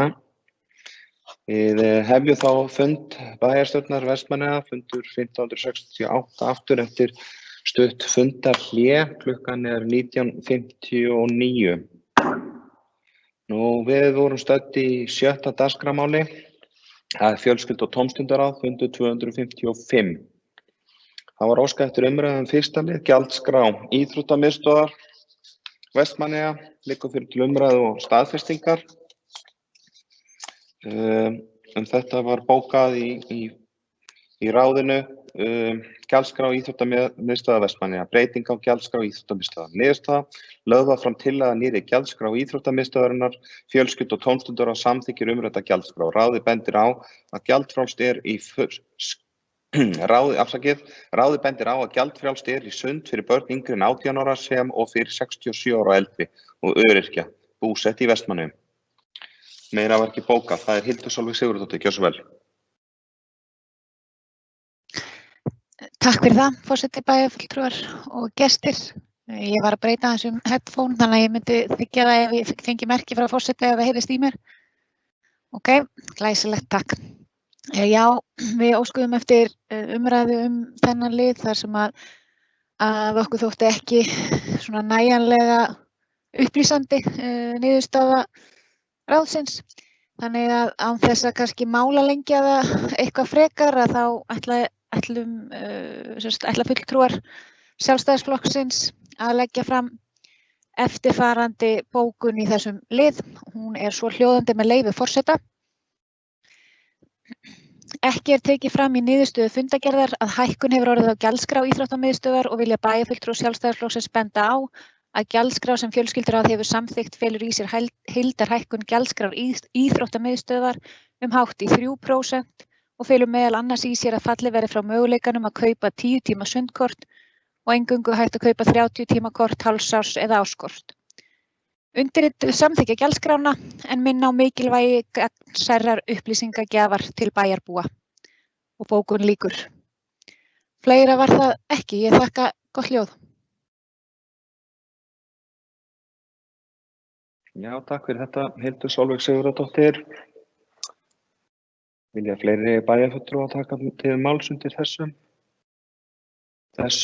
lið, gjaldskrá íþróttamiðstöðvar Vestmannaeyja. Ég sé svo ekki, þannig við undirbúum okkur það bara að fara í atkvæðagreiðslu við þennan fyrsta lið. Það er þá Helga Kristín Kolbeins Já. Trausti Hjaltason, Já. Hildur Sólveig Sigurðardóttir, Já.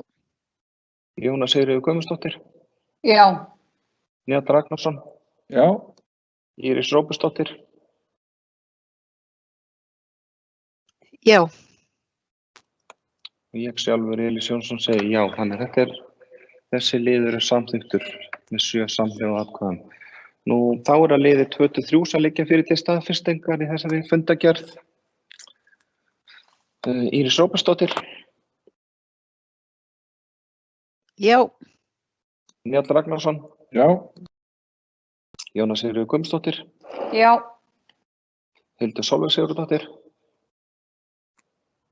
Já. Trausti Hjaltason, Já. Helga Kristín Kolbeins Já. og ég sjálfur Elís Jónsson segi já. Þannig að þetta samþykkt jafnframt með 7 samhljóða atkvæðum. Þannig að við tæmum þá 7. dagskrárlið, vindum okkur í 7. dagskrárlið. 7. dagskrárliður bæjarráð Vestmannaeyja, fundur 3143 og það hefur óskað eftir umræðum 5. lið og 5. liður og þannig og bókað. Það viljayfirlýsing gerð Baðlóns í Vestmannaeyjum. Vestmannaeyjabær og Lava Spring Vestmannaeyjar EHF hafa átt í viðræðum áfram þeirra síðarnefndu að gerð Baðlóns ásamt tengdri starfsemi í Vestmannaeyjum. Hafa viðræðurnar snúist staðsetningu starfseminnar, útfærslu og hugsanlega nýtingu varma frá Sorp orkustöð sem til stendur að reisa innan fárra ára. Fyrir liggja drög að viljayfirlýsingu þar sem báðir aðilar lýsa yfir áhuga á að ráðast í verkefnið og vinna nauðsynlega undirbúningsvinnu. Í viljayfirlýsingunni er gert ráð fyrir að Vestmannaeyjabær komi að skipulagsvinnu og ráðgjöf til handa verkefninu en fjármögnun og framkvæmd verði í hendi framkvæmdaraðila. Þegar nauðsynlegri undirbúningsvinnu lýkur verði gerður samningur á milli aðila þar sem nánar er kveðið á ýmis hagnýt atriði. Frumhugmyndir gera ráð fyrir 100 manna baðlóni með tilheyrandi þjónustu og veitingastað. Jafnframt eru hugmyndir að í framtíðinni verði möguleiki á að útvíkka þjónustuna til dæmis með gistiaðstöðum. Niðurstaða ráðsins á þessa leið bæjarráð fagnar áformum uppbyggingu baðlóns í Vestmannaeyjum og samþykkir fyrirliggjandi viljayfirlýsingu. Ánægjulegt að Vestmannaeyjum skuli vera sýndur þessi áhugi Lava Spring Vestmannaeyjar EHF sem fjárfestingarkostur til framtíðar. Fyrir í vikunni var verkefni kynnt bæjarfulltrúum þar sem birtar voru tölvuteikningar og myndband af framkvæmdinni. Er að ræða byggingu sem fellur vel að umhverfinu, boðið verður upp á baðaðstöðu með einstöku útsýni. Bókun frá fulltrúum Sjálfstæðisflokksins undirrituðu fagnar áhuga einkaframtaksins á framkvæmdu vegna Baðlóns á Nýja Hrauninu.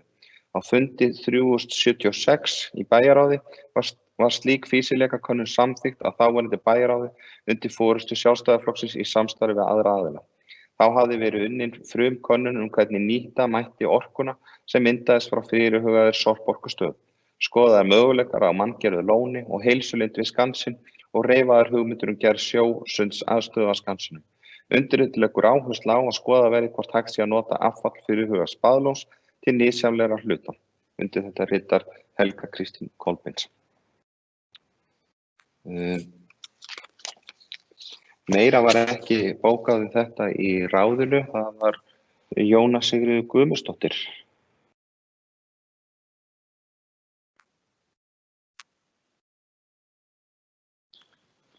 Forseti, bæjarfulltrúar og gestir. Ég fagna því að hér séu aðilar sem vilja koma að þessari uppbyggingu til framtíðar. Er að ræða mjög áhugavert verkefni sem Lava Spring Vestmannaeyjar EHF hefur áætlanir með. Uppbygging sem þessi með baðlón í hrauninu með óvið jafnanlegu útsýni og hönnunin alveg til fyrirmyndar. Án efa verða vinsælt meðal ferðamanna og gera eyjarnar okkar enn fýsilegri kost til að heimsækja og styrkja leið ferðaþjónustuna.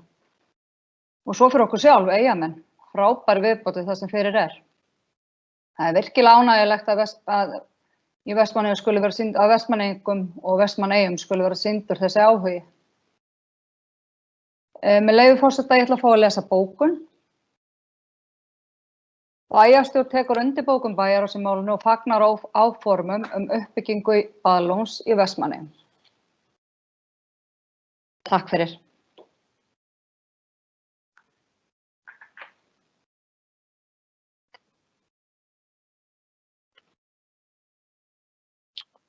Já, takk fyrir þetta, Jóna Sigríður Guðmundsdóttir. Vilja fleiri bæjarfulltrúar ræða þetta viljayfirlýsingu um gerð baðlóns í Vestmannaeyjum?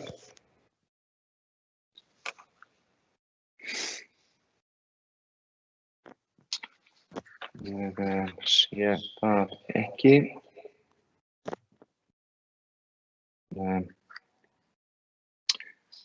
Stutt með leyfi varaforseta, ég bara tek undir það sem fram hefur komið og þetta er virkilega spennandi og eins og bæjarráð hefur fjallað um líka og það verður gaman að fylgjast með þessu. Þannig að ég held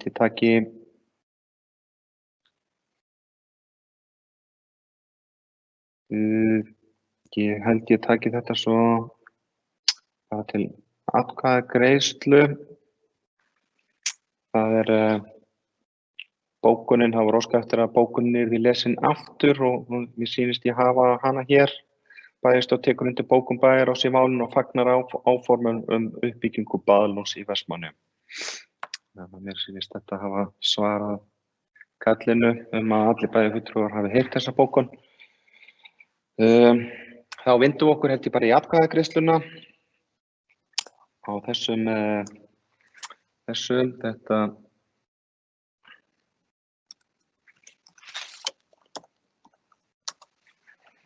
Þetta mun vera liður 5, viljayfirlýsing um gerð baðlóns í Vestmannaeyjum.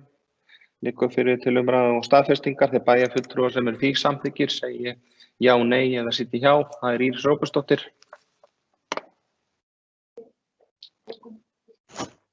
Já. Njáll Ragnarsson. Já. Jóna Sigríður Guðmundsdóttir. Já. Hildur Sólveig Sigurðardóttir. Já, og ég vil að það verði bókað að bæjarfulltrúar Sjálfstæðisflokksins taka einnig undir bókun fulltrúa Sjálfstæðisflokksins í ráðinu. Það er móttekið Trausti Hjaltason. Já. Helga Kristín Kolbeins. Já. Ég sjálfur Elís Jónsson segi já, þannig að fundarritari hafi náð þessu sem að kom frá bæjarfulltrúa Hildur Sólveigu Sigurðardóttir að bæjarfulltrúar Sjálfstæðisflokksins taka undir það sem að var bókað í ráðinu og ég las upp hér áðan, þannig að það er fært til bókar. Þá er það liðir 1-4 og 6-8 sem liggja fyrir til staðfestingar í þessari fundargerð bæjarráðs Vestmannaeyja. Fundur 3143, þannig að þeir bæjarfulltrúar sem eru því samþykkir segi já eða nei eða sitji hjá. Það er Íris Róbertsdóttir. Já. Njáll Ragnarsson. Já. Jóna Sigríður Guðmundsdóttir. Já. Hildur Sólveig Sigurðardóttir. Já. Trausti Hjaltason. Já. Helga Kristín Kolbeins. Já. Ég sjálfur Elís Jónsson segi já. Þannig að það er samþykkt, samhljóða. Þá ljúkum við lið númer 7 og förum í dagskrárlið númer 8. Það er fræðslur á Vestmannaeyja fundur 338. Hér á meðan fundi stendur hefur verið fallið frá umræðum fyrsta lið og það er jafnframt bæjarfulltrúar í minnihluta sem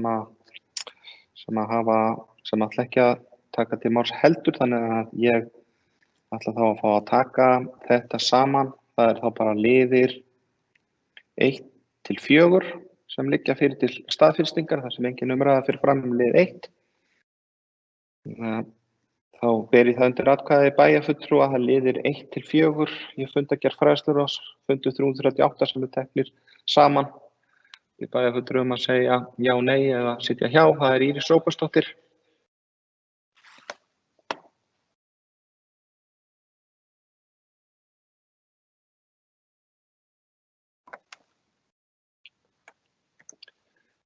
Gæti mögulega verið á mute, Íris. Ég hef ekki móttekið neitt frá þér. Afsakið forseti, ég lenti í smá hljóðvirkni og það er já. Það er já og það heyrist betur í þig líka, ég staðfesti það. Njáll Ragnarsson, Já. Jóna Sigríður Guðmundsdóttir, Já. Hildur Sólveig Sigurðardóttir, Já. Trausti Hjaltason, Já. Helga Kristín Kolbeins, Já.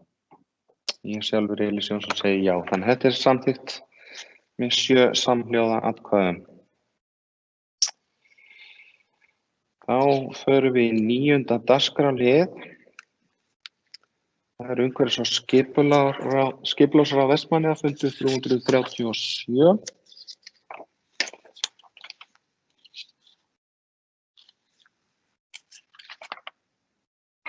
Og þetta kemur frá byggingafulltrúa og liggur þessum til umræðu og staðfestingar. Þetta var bókað í ráðinu. Deiliskipulag fyrir móttökustöð úrgangsefna í 1. Með lögð fram tillaga að deiliskipulaginu að ræða nýtt deiliskipulag fyrir móttökustöð úrgangsefna á svæðinu í 1. Tillagan gerir ráð fyrir að móttökusvæði fyrir flokkaðan úrgang verði endurskipulagt með sorpbrennslu, geymslusvæði, aðstöðu til móttöku spilliefna, starfsmannaaðstöðu, meðhöndlunar og flokkunarsvæði. Það er stefna Vestmannaeyjabæjar að draga úr myndun úrgangs og stuðla að endurnýtingu og endurvinnslu hans eins og kostur er. Með því má draga úr þörf fyrir förgun á úrgangi. Meðhöndlun úrgangs er flókið ferli sem felur í sér söfnun, flutning, flokkun og endurnýtingu, endurvinnslu og svo förgun þess úrgangs sem nýtist ekki. Skipulagið er unnið að skipulagshönnuðum Alta EHF fyrir Vestmannaeyjabæ. Niðurstaða skipulagsráðs samþykkir að auglýsa framlagða tillögu að deiliskipulagið samkvæmt 1. málsgrein 43. greinar skipulagslaga nr. 123/2010 og þessu er vísað til afgreiðslu bæjarstjórnar. Ég bæjarfulltrúa að ræða þetta áður en að við greiðum atkvæði þetta. Eins og áður segir þá er þetta að koma frá byggingafulltrúa til umræðu og staðfestingar og ég hef ekki móttekið neitt frá bæjarfulltrúanum að ræða þetta, þannig að við tökum þetta þá til atkvæðagreiðslu. Það er Helga Kristín Kolbeins. Já. Trausti Hjaltason. Já. Hildur Sólveig Sigurðardóttir. Já. Jóna Sigríður Guðmundsdóttir. Já. Njáll Ragnarsson. Já. Íris Róbertsdóttir. Já. Og ég sjálfur Elís Jónsson segi já. Þannig að þetta er samþykkt með 7 samhljóða atkvæðum.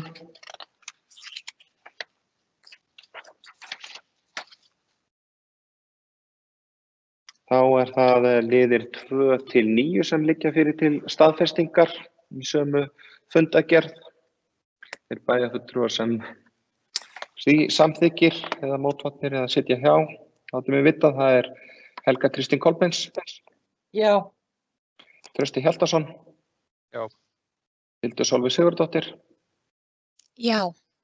Jóna Sigríður Guðmundsdóttir. Já. Njáll Ragnarsson. Já. Íris Róbertsdóttir. Já.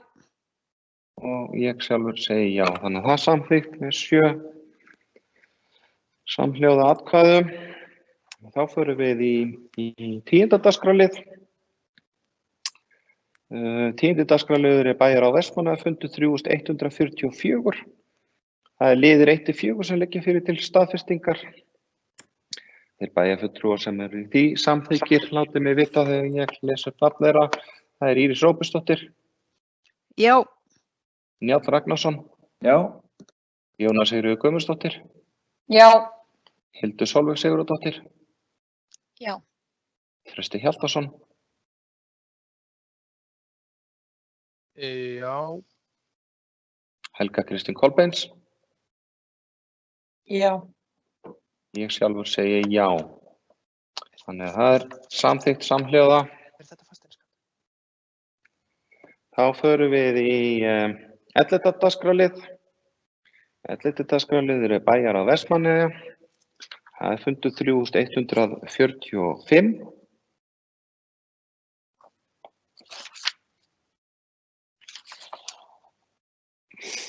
Og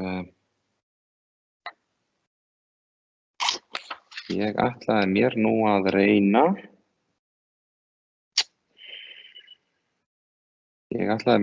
að lesa upp það sem að stendur í ráðinu.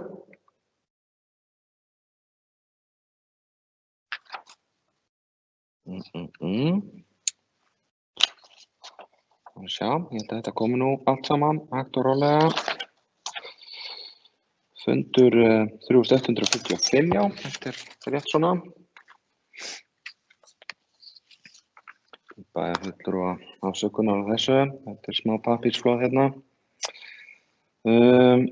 Það já, þetta fyrsti liður, það gjaldskrá Vestmannaeyjabæjar fyrir árið 2021.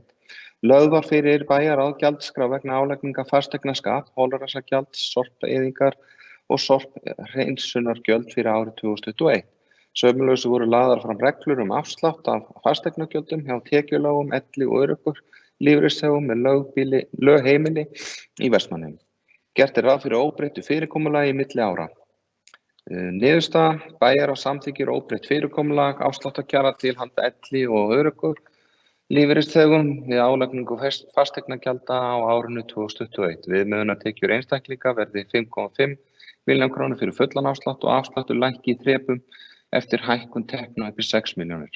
Fyrir hjón nemi viðmiðunartekjur 7,5 milljónir króna fyrir fullan afslátt sem lækkar í þrepum eftir hækkun tekna upp í 8,5 milljónir króna. Veittur verður flatur 85% afsláttur af sorpeyðingargjöldum og lóðarleigugjaldi til handa öllum þeim sem náð hafa ellilífeyrisaldri 67 ára og eldri. Þetta samþykkt með 2 atkvæðum fulltrúa á H-lista gegn 1 atkvæði D-lista. Þarna kom bókun frá fulltrúa D-lista undirrituð ítrekað fyrir bókana sjálfstæðismanna að létta frekara álögur sem fengnar eru með skattheimtu fremur en að veita afslætti af gjaldskrám. Undir þetta rita Helga Kristín Kolbeins. Þá kom bókun frá fulltrúum á H-lista. Sjaldan eða aldrei hafa álögur á íbúa verið lækkaðar jafn mikið og á yfirstandandi kjörtímabili. Mikilvægt að veita öldruðum og öryrkjum afslátt af gjöldum, þó með löglegum hætti. Og undir þetta rita Njáll Ragnarsson og Jóna Sigríður Guðmundsdóttir.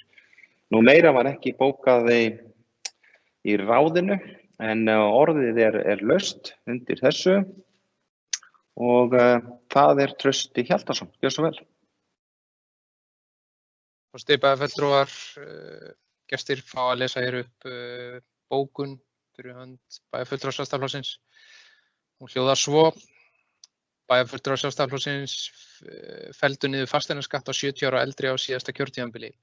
Á þessu kjörtímabili hefur þessi sami hópur eldri borgara greitt meira en 40 milljónir í fasteignaskatt eftir að núverandi meirihluti H og E-lista lagði þessar álögur á eldri borgara leið og þau komist til valda. Bæjarfulltrúar Sjálfstæðisflokksins ítreka fyrir afstöðu sína til málsins og greiðum við atkvæði gegn málinu. Bókun lýkur og ég hef lokið máli mínu.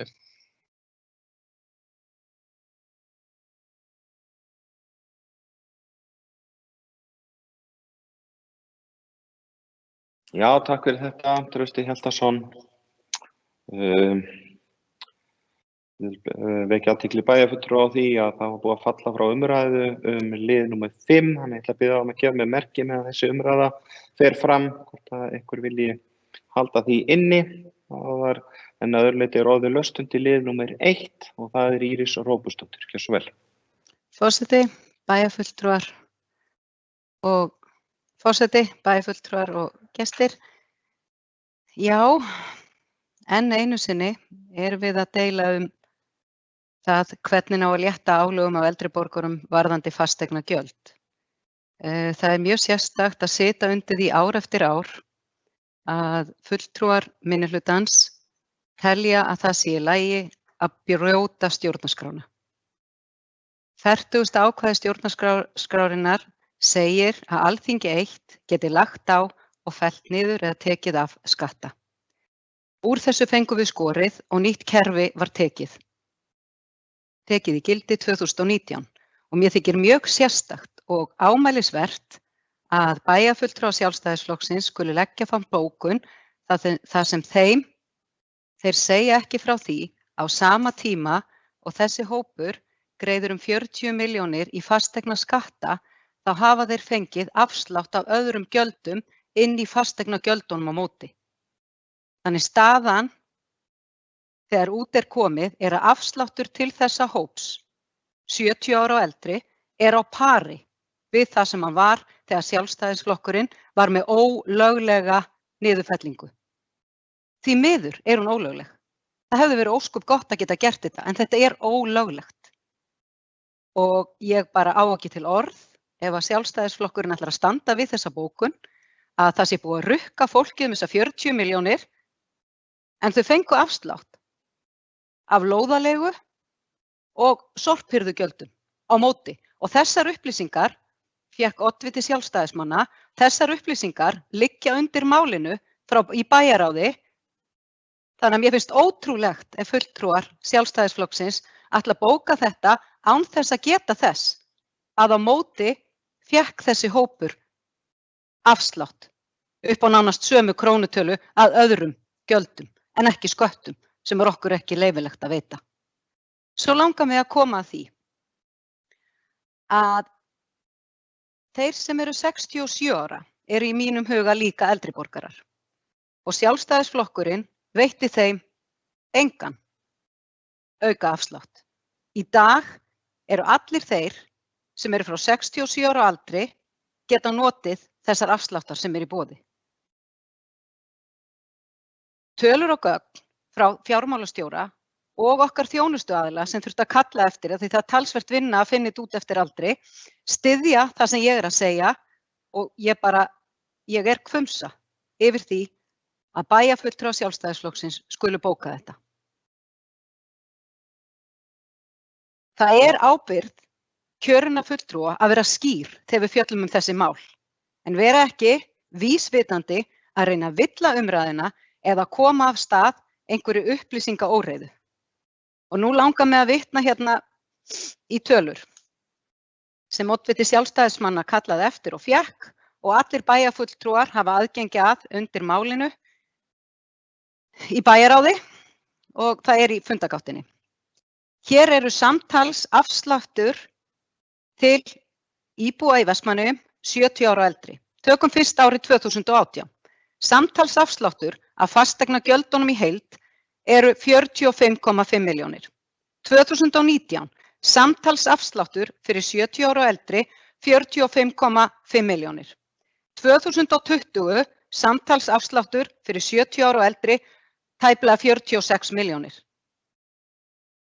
Það ótrúlegt að sitja undir þessari umræðu. Svo langar mig að benda á annað. Ef við tökum 67 ára og eldri, þá var samtalsafslátturinn til 67 ára og eldri 2018 48 milljónir. Samtalsafsláttur til 67 ára og eldri var komin í rúmlega 52 2019 og núna í rúmlega 53 milljónum. Því í krónum talið eru þessi hópar að fá talsvert betri afsláttakjör en þau gerðu í tíð Sjálfstæðisflokksins. Og við munum koma með bókun hérna á eftir, en ég vil gefa bæjarfulltrúum Sjálfstæðisflokksins tækifæri á því að leiðrétta bókunina sína, minnstakosti koma þeim upplýsingum inn sem þau hafa undir höndum. Vegna þess að þessi hópur borgaði klárlega fasteignaskatt, en hann fékk afslátt á gjöldum á móti sem að hann fékk ekki í tíð Sjálfstæðismanna. Þannig ef þú tekur heildina sem hlýtur að vera það sem fólk borgar, það sem fer út af bankareikningnum, heldur ekki hvað það heitir. Þannig mér finnst mjög óeðlilegt að því að þess sé ekki getið, þó að viðkomandi bæjarfulltrúar vilji hafa þetta í bókun.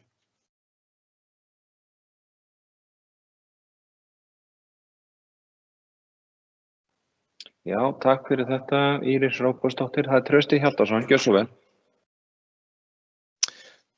Takk forseti bæjarfulltrúar. Já, þá bregðast við þessari ræðu bæjarstjóra. Hann ætla bara endemis vittleysa að það sé verið að brjóta stjórnarskrána, hafi verið að brjóta stjórnarskrána og að það hafi verið fengið úr því skorið.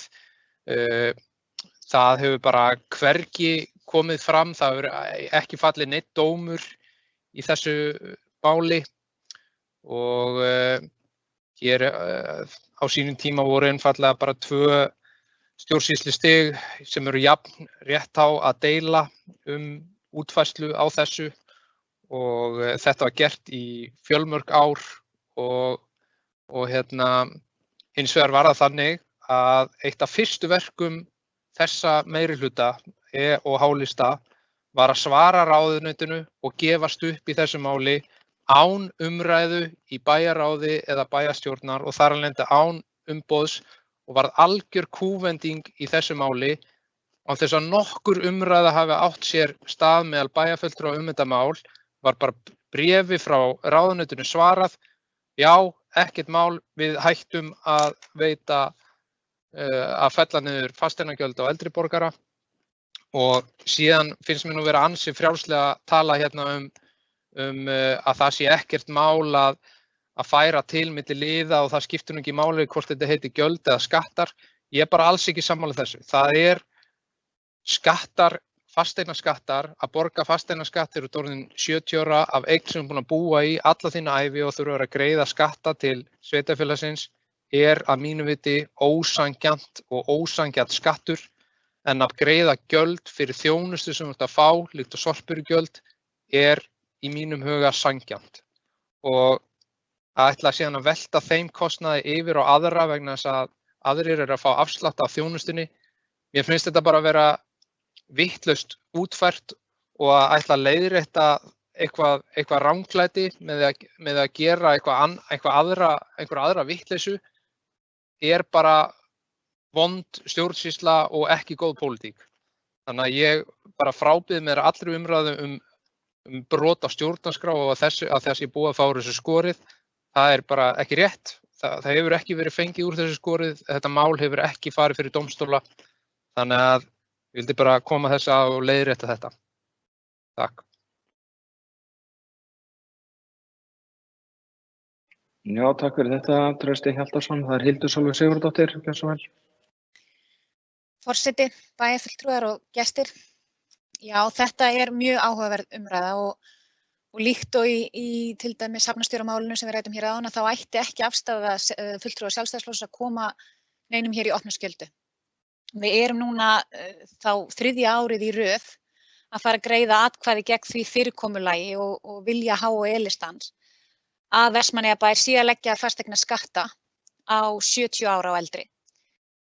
Og í áraraðir að þá felldi Sjálfstæðisflokkurinn í Vestmannaeyjum niður þessa fasteignaskatta á þennan hóp, sannarlega í verulegri óþökk ráðuneytis.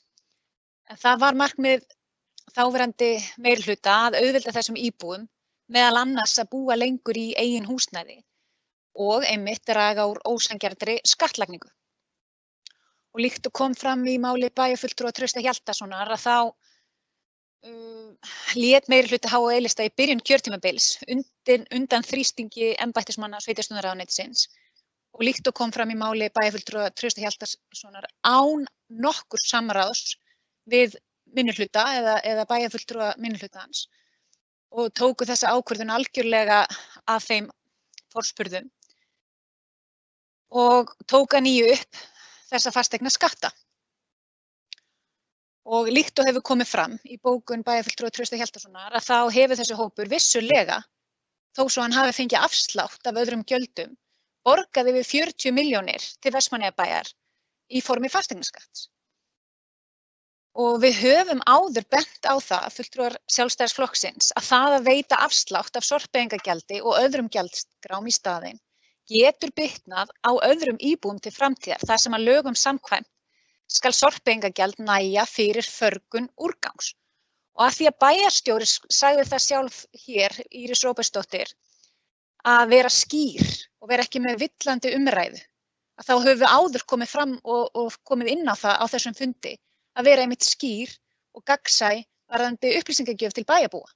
En hvergi kemur það fram í þessari bókun bæjarráðs að það sé einmitt 3% hækkun á sorpbyrðugjöld og tunnulegu-gjaldi. En það kemur ekki fram. Förgun sorps þarf að standa undir þessum gjöldum ef það á að fara í það að létta álögum af einum hóp, að það mun það sannarlega bitna á öðrum. Hér er niðurstaðan sú að þessi meirihluti gat bara ekki staðið í lappirnar gagnvart ráðuneytinu. Og það er algjörlega óþolandi. Vissulega er það skiljanlegt að það séu sett hámörk á álögur. Það sett hámark á hversu mikla skatta sé hægt að leggja á bæjarbúa sína. En það að Vestmannaeyjabær, að sveitarfélag sem stjórnvald hafi það ekki eigi ekki að fá að stjórna því, vilji það létta álögum, það bara algjörlega óásættanlegt.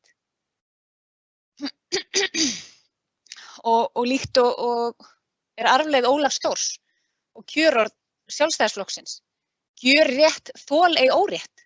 Það í grunninn sá málflutningur sem að bæjarfulltrúar Sjálfstæðisflokksins eru að leggja hér fram. Og ég tek undir orð bæjarfulltrúa Trausta Hjaltasonar þegar talað það að þetta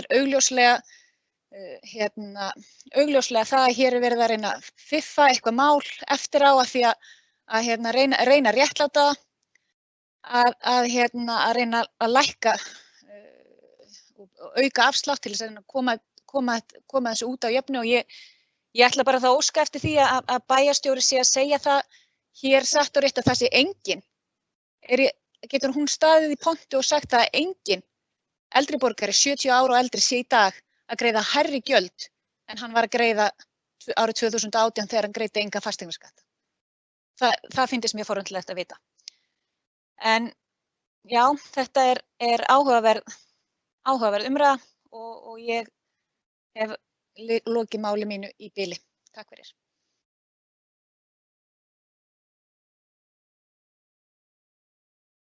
Já, takk fyrir þetta Hildur Sólveig Sigurðardóttir. Það Njáll Ragnarsson, gjörðu svo vel.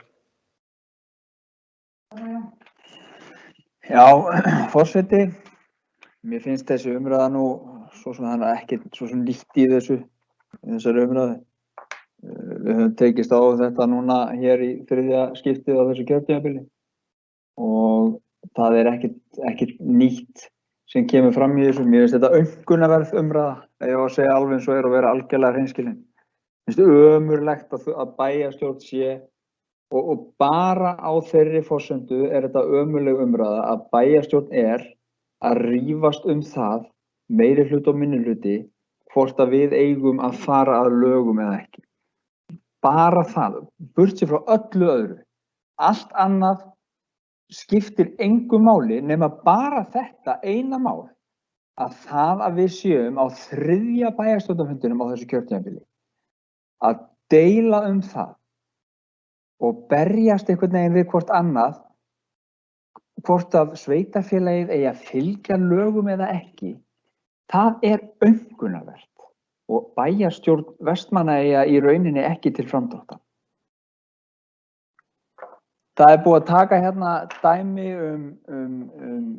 raun greiðslur eldri borgara, það að segja 70 ára og eldri frá því sem var á síðasta kjörtímabili gert og það sem var gert núna á þessu kjörtímabili þegar að ráðuneytið, eins og bæjarfulltrúinn Trausti Hjaltason lýsir þessu, að ráðuneytið hafi samband við okkur, sagði okkur að við værum ekki að gera þetta með eðlilegum hætti, hótaði því að leggja að það gæti komið til þess að þetta yrði lagt afturvirkt á þá sem höfðu notið þessa afsláttarkjara nema við myndum gera eitthvað og þá að sjálfsögðu, segi ég, að sjálfsögðu finnum við þá betri leið til þess að gera þetta og höldum þessu áfram. Eðlilega gerum við það. En það að þurfa að vera hérna í þriðja skiptið að réttlæta það fyrir minnihlutanum að ég vilji hlýða lögum í landinu, alveg sama hversu ósanngjörn þau eru eða okkur finnast þau vera, alveg sama hvað okkur finnst það, bæjarstjórn fer ekki með löggjafarvaldið í þessu landi. Sem betur fer myndi einhver segja, því miður myndi aðrir segja, en svoleiðis stjórnskipulag í þessu landi. Bæjarstjórnir og sveitarstjórnir fara ekki með löggjafarvald. Og þegar að ráðuneyti sveitarstjórnarmála segir við okkur að við séum að brjóta lög, þá bregðumst við við því. Svo einfalt það. Herra forseti, mig langar að lesa upp bókun hér sem svo hljóðandi með leyfi forseta. Það að fulltrúar D-listans skuli þriðja árið í röð hvetja til þess að bæjaryfirvöld í Vestmannaeyjum brjóti lög með ólíkindum. Sveitarstjórnir eins og önnur stjórnvöld eru bundnar af þeim skilyrðum sem stjórnarskrá Íslands setur álagningu skatta, samanber 40. grein. Ákvarðanir stjórnvalda niðurfellingu fasteignaskatta verða ávallt að rúmast innan þeirra heimilda sem veittar eru í 4. málsgrein 5. grein laga tekjustofna sveitarfélaga. Þar segir að sveitarstjórn sé heimilt að lækka eða fella niður fasteignaskatt sem tekjulitlum elli- eða örorkulífeyrisþegum gert að greiða. Fyrir þessu liggja svo einnig úrskurðir samgöngu- og sveitarstjórnarráðuneytisins. Ráðuneytið margítrekaði við bæjaryfirvöld í Vestmannaeyjum að það fyrirkomulag sem viðhaft var frá 2012 að lækka fasteignaskatta á 70 ára og eldri óháð tekjum væri brot á lögum og verulega ámælisvert. Jafnframt var það til skoðunar í ráðuneytinu að það myndi fella ákvörðunina úr gildi með afturvirkum hætti. Ráðuneytið lagði ekki á aftur í tímann vegna þess hversu íþyngjandi það hefði verið fyrir þá sem notið hefðu niðurfellingarinnar í góðri trú. Ef fyrirkomulagið hefði verið með sama hætti væru þeir endurgreiðslu skyldir fyrir hvert ár. Það því ótrúlegt að fulltrúar D-listans vilji koma þeim sem eru 70 ára eldri í þá stöðu að þurfa að greiða niðurfelldu gjöldin með því að þrjóskast við. Sá heildarafsláttur af fasteignagjöldum, fasteignaskattur, holræsagjöld, sorpbyrðugjöld og lóðaleiga sem veittur til eldri borgara 67 ára og eldri í dag á pari við þann afslátt sem veittur var á árinu 2018. Þessi hópur árið 2020 að fá 53 milljónir í afslátt af þessum gjöldum og fékk rúmar 52 milljónir 2019. Nú hljóta hins vegar mun fleiri einstaklingar en ekki bara þeir sem eru 70 ára og eldri. Því alrangt að þessi hópur hafi borgað til sveitarfélagsins yfir 40 milljónir á þessu tímabili því að afsláttur af gjöldum var veittur á móti og var þetta því ekki greitt. Þá hef ég lokið máli mínu, forseti. Já, takk fyrir þetta, Njáll Ragnarsson. Hér ósk að þú lesir upp bókunina aftur. Eða hvað, býðu nú við. Ekki bæjarfulltrúi Trausti Hjaltason ósk eftir að fá að lesa sína bókun aftur. Mér sýnist það. Við skulum gefa Trausta Hjaltarssoni orðið. Nei, við þurfum ekkert aftur neitt. Forseti bæjarfulltrúar, ég ætla bara að fá að það full ástæða til að svara þessari bókun með annarri bókun, þannig að ég bara með nýja bókun. Og hún hljóðar svo. Sveitarfélagið ber mikla ábyrgð á málefnum aldraðra og hefur ákveðnar skyldur þegar kemur að húsnæðismálum þeirra. Niðurfelling skattanna umdeild en tekið skal fram að aldrei hefur fallið dómur í málinu. Bókun lýkur. Takk. Já, takk fyrir þetta, Trausti Hjaltason. Þú bara náði ekki alveg að fylgja þér en mér var það ljóst þegar þú tókst svo til orða. Þetta var önnur bókun, þannig að þetta allt í góðu. Takk fyrir þetta. Þá það Íris Róbertsdóttir, gjörðu svo vel.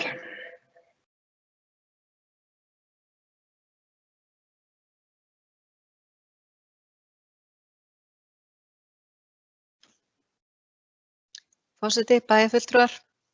Ég ætla að svara spurningum sem tilvon mín var beint áðan og ég ætla að byrja á því að segja það að allir 67 til 69 ára njóta afsláttar í dag sem þeir gerðu ekki í kerfinu sem var við lýði þegar var verið að gera afslátt af fasteignaskatti. Þá einhverja hluta vegna voru þeir sem voru 67 ára töldust ekki vera eldri borgarar. Það var byrjað við 70 ára aldur, þannig allur sá aldurshópur nýtur afsláttar í dag sem hann naut ekki áður. Sumir 70 ára að borga talsvert lægri gjöld. Aðrir 70 ára að borga hærri gjöld, en það vegna þess að þá eru þeir yfir tekjuviðmiðum sem eru með því hæsta sem þekkist, sem eru afsláttarviðmiðin sem eru fyrir eldri borgara og sem má veita. Samkvæmt lögum tekjustofna sveitarfélaga, þá má veita afslátt af gjöldum fyrir tekjulága eldri borgara og öryrkja.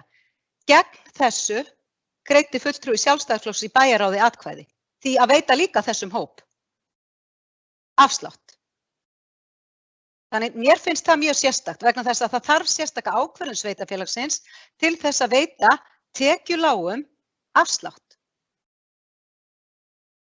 En svarið við spurningunni er að ég er með dæmi á rúmlega 70 ára einstakling sem var að borga tæp 40.000 árið 2020 en í gamla kerfinu greiddi hann 58.000 en ég er líka með dæmi einstakling sem var að greiða 180.000 í gamla kerfinu en greiðir rúmlega 200.000 í dag sem eru cirka 1.500 krónur, 12-1.500 krónur á mánuði sem viðkomandi greiðir meira en bara svo því sé haldið til haga þá eru umtalsvert fleiri sem njóta þessar afsláttar og algjörlega frábært að geta horft til 67 ára og eldri til þess að veita afsláttarkjör sem að jafnframt eru ekki brot á lögum. Og ég held, bara svo ég svari aðeins bæjarfulltrúa Trausta Hjaltasyni, ég held að það þurfi ekkert að veltast í vafa það ef þú lest 40. grein stjórnarskrána. Alþingi hefur eitt leyfi til að fella niður skatta. Við höfum ekki leyfi til þess að fella niður skatta. Alveg sama, og ég sagði það þegar við töluðum þetta í fyrsta skiptið. Mér finnst að það eigi að vera og núna er að koma, ég veit ekki hvort það komið í gáttina, það er að koma frumvarp þetta. Það sem er verið að auka aðeins þetta vald sveitarfélagana. En það er ekki til staðar í dag. Og það er rosalega sérstakt að geta bara ekki fagna því að koma til móts við þá sem eru tekjulágir, aldraða og öryrkja með frekar háum tekjuviðmiðum. Þannig fólk heldur áfram að fá þeir sem eru undir tekjuviðmiðum fá fasteignaskatti niðurfelldan. Það er fullt af fólki sem fær fasteignaskatti niðurfelldan. Við erum að veita afslátt til 70 ára og eldri í formi fasteignaskatt. Það er svo enginn fái afslátt af fasteignaskatti í dag. Enginn 70 ára og eldri. 70 ára og eldri í dag eru að fá afslátt af fasteignaskatti fyrir 12 milljónir sko. Það er niðurfelling en hún er tekjutengd og það er löglegt. Og mér þótti hart að bæjarfulltrúi Sjálfstæðisflokksins í bæjarráði skildi ekki geta samþykkt það að veita þessum hópi brautargengi. Að það séu samþykkt afsláttarkjör fyrir þennan hóp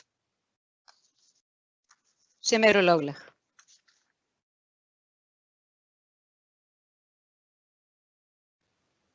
Já, takk fyrir þetta Íris Róbertsdóttir. Það er Hildur Sólveig Sigurðardóttir, gjörðu svo vel. Já, takk fyrir. Forseti bæjarfulltrúi gestir. Ég bara verð að bregðast við bæði og þá sérstaklega orðum bæjarstjóra Írisar Róbertsdóttur þegar hún ítrekað segir hér fram í pontu að engir afslættir hafi verið veittir 67 ára og eldri. Og það er bara einfaldlega rangt og ég gerir ráð fyrir því og ætla að gera ráð fyrir því að hún viti betur eða þá hafi ekki kynnt sér máli betur en að sjálfsögðu allavega líkt og kemur fram í fundagerð bæjarráðs nr. 3066 sem frá 9. janúar 2018 og þá eru veittir vissulega tekjutengdir afslættir á 67 ára og eldri á fasteignagjöld. Þannig að það er það fyrsta sem að ég verð að bregðast við það og segja að bæjarstjóri fara með fleipur. Annað sem ég vil bregðast við er að það kom hér líka fram að bæjarstjóri gerist tvísaga þegar hún sagði að allir fengi meira afslátt, allir eldri borgarar fengi meira afslátt, en svo kemur hún aftur upp og segir að það er greinilega ekki rétt. Það er hópur sem er vissulega að greiða meira þó svo þetta sé tekjutengt. Og þessi hópur, þessi 70 ára og eldri sem við erum að tala er einmitt sá hópur sem á afar litla eða enga möguleika á að auka sína ráðstöfunartekjur. Bara þannig að það komi líka skýrt fram. Ég ætla líka að fá að bregðast við því að mér finnst það miður þó svo að það komi manni lengur ekki á óvart með við orðfæri áður á þessu kjörtímabili að formaður bæjarráðs Njáll Ragnarsson kalli bæjarfulltrúa og málflutning þeirra aumkunarverðan og ömurlegan en eins og ég segi það kemur svo sem ekki á óvart. Ég hef lokið máli mínu. Takk fyrir.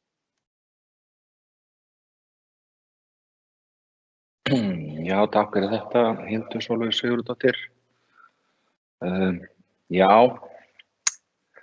það er sennilega seint sem við verðum sammála í þessu máli en það er ágætt að ræða málin. Ég ætla samt svona biðja bæjarfulltrúa að gæta því að við vöndum málfarið til hvers annars, þannig að við svona höldum okkur innan rammans í því, en það eru margir, það eru bæjarfulltrúar búin að taka til máls tvisvar, þannig að þetta er nú eitthvað að tæmast umræðan, en það er samt nokkrir sem vilja taka til máls áfram, þannig að við skulum aðeins halda áfram og það er Íris Róbertsdóttir, gjörðu svo vel. Forseti og bæjarfulltrúar, mér er ljúft og skylt að koma upp ef ég hef ekki verið skýr og að sjálfsögðu ætlaði ég ekki að tala allir, heldur heildarafslátturinn er fleiri og það eru fleiri að njóta og varðandi 67 ára og eldri að þá veit ég ekki hvort að bæjarfulltrúi er viljandi að misskilja mig, já að sjálfsögðu við flata afsláttinn. Ég veit að hingað til hafa bæjarfulltrúar samþykkt afsláttarkjörin, bæjarfulltrúar sjálfstæðismanna, en þeir samþykktu þau ekki núna. En það er alveg rétt, þeir sem voru tekjulitlir fengu sinn löglega afslátt, niðurfellingarafslátturinn af fasteignaskatti til allra 70 ára og eldri var önnur ákvörðun. Þannig og ég biðst velvirðingar á því ef að ég hef ekki verið skýr á þann, en ég var að tala flatan afslátt til samanburðar við flata afsláttinn sem var niðurfelling á alla. Við erum með 85% afslátt sem samþykktu var á sorpgjöldunum og lóðarleigunni til allra, 67 ára til 69 ára, allir 67 til 69 ára fengu ekki í hinu kerfinu sem var með fasteignaskattin. Og mér þykir leiðilegt ef að þetta hefur verið misskilið, þannig það leiðréttist hér með. Og það er þannig að heildarafslátturinn, það eru fleiri að njóta, en það eru samt sumir 70 ára og eldri sem að greiða meira, en allir sem voru ekki inn í tekjutengja kerfinu milli 67 ára og 69 ára eru að fá meiri afslátt, allir. En ég bara hef lokið máli mínu. Takk.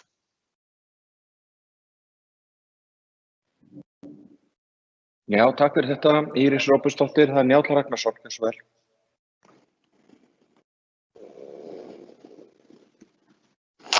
Já, forseti, það var beint að mér ákveðnu í máli bæjarfulltrúa Hildur Sólveigar Sigurðardóttur og því orðavali sem að ég valdi. Ég ætlaði þá bara að bregðast við því og ég ætla að segja að ég stend við það sem ég sagði hér áðan. Hvert einasta orð, þetta er aumkunarverð umræða og það er ömurlegt að við séum í þriðja skipti að ræða þetta. Það að hvetja til þess að sveitarfélagið fara á svig við landslög er bæjarstjórn Vestmannaeyja ekki til framdráttar og allra síst þeim bæjarfulltrúum sem að leggja slíkt fram.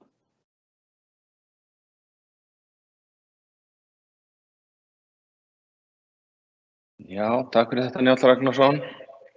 Nú, fleiri hafa ekki beðið orðið, en það er hér allmargir búin að taka til máls og það eru sennilega flestar umræður hér, allavega það sem af er fundinum. Þannig að ég svona held að þetta sé að verða búið, en ég ætla að beina því til bæjarfulltrúa að virða, eins og segi, tímamörk og fjölda sem koma fram. Ég held að þessi umræða hefur margoft átt sér stað og greinir á í þessu. En Trausti Hjaltason, örstutt, en svo förum við að ljúka þessari umræðu. Þakka kærlega fyrir fyrstu örstutt, bæjarfulltrúar. Ég átta mig ekki alveg á hvers vegna þetta er aumkunarverð umræða. Við erum að taka þessa umræðu hér ár eftir ár og okkur deilir á leiðir og þetta er bara bullandi pólitískt mál. Við hljótum að geta átt rétt á því að tjá skoðanir okkar í þessu máli og mér finnst bara vera nokkuð bara heiðarleg rök í þessu máli á báða bóga og ég ítreka það hefur ekkert fallinni dómur, mér finnst eins og meirihlutin tala bara eins og við séum eitthvað að leggja það til að brjóta lög og þvílíka dramatíkin, sko. Það er ekki þannig. Við teljum ekki að það sé verið að brjóta lög og við erum ekki að hvetja til þess að það sé brotið lög. Við hins vegar teljum vera bara rétt að fara aðra leið. Það er ekki aumkunarvert og mér finnst það vera svolítið leiðilegt að formaður bæjarráð skuli tala svona. Það er bara ekki gott. Takk.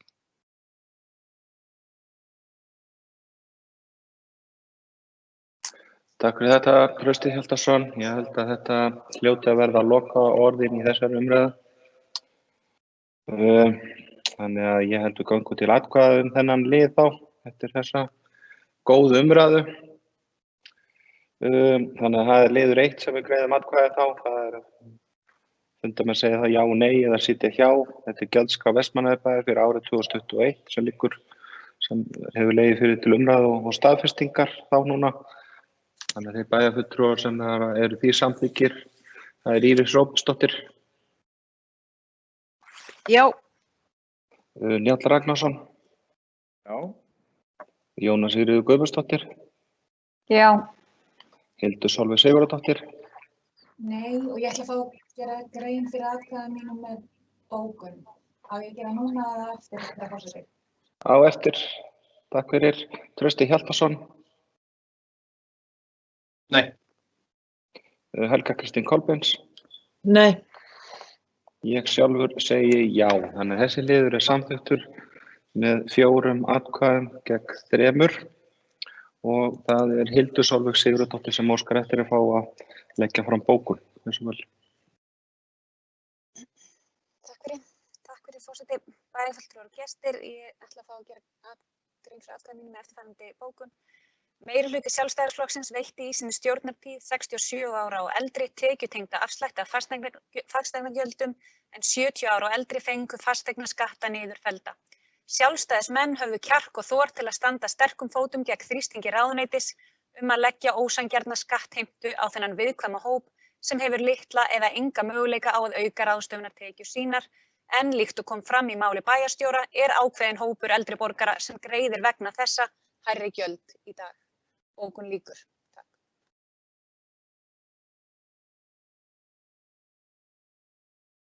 Já, þetta komið til skila. Við bæjarfulltrúar áfram að muna eftir að senda forseta og ritara þessar bókanir, þannig að við getum haldið þessu öllu til haga. Þannig að við vindum okkur þá í næsta lið. Það var fallið frá umræðum umsagnir frá Alþingi, þannig að við tökum þá restina saman. Það liðir 2-9 sem liggja fyrir til staðfestingar, ætla ég nú að segja.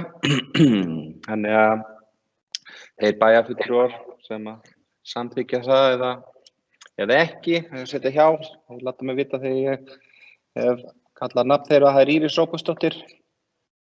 Já. Njáll Ragnarsson. Já.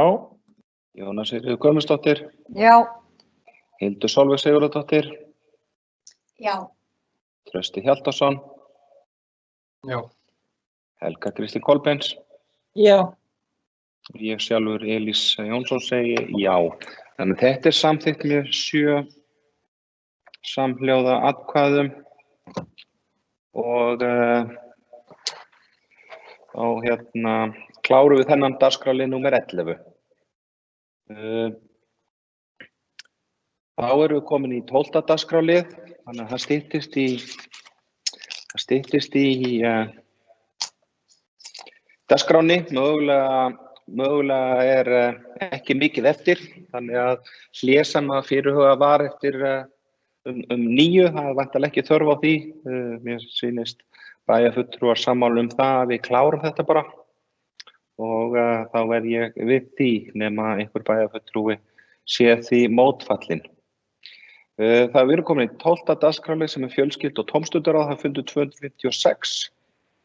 Það liður 1 sem liggur fyrir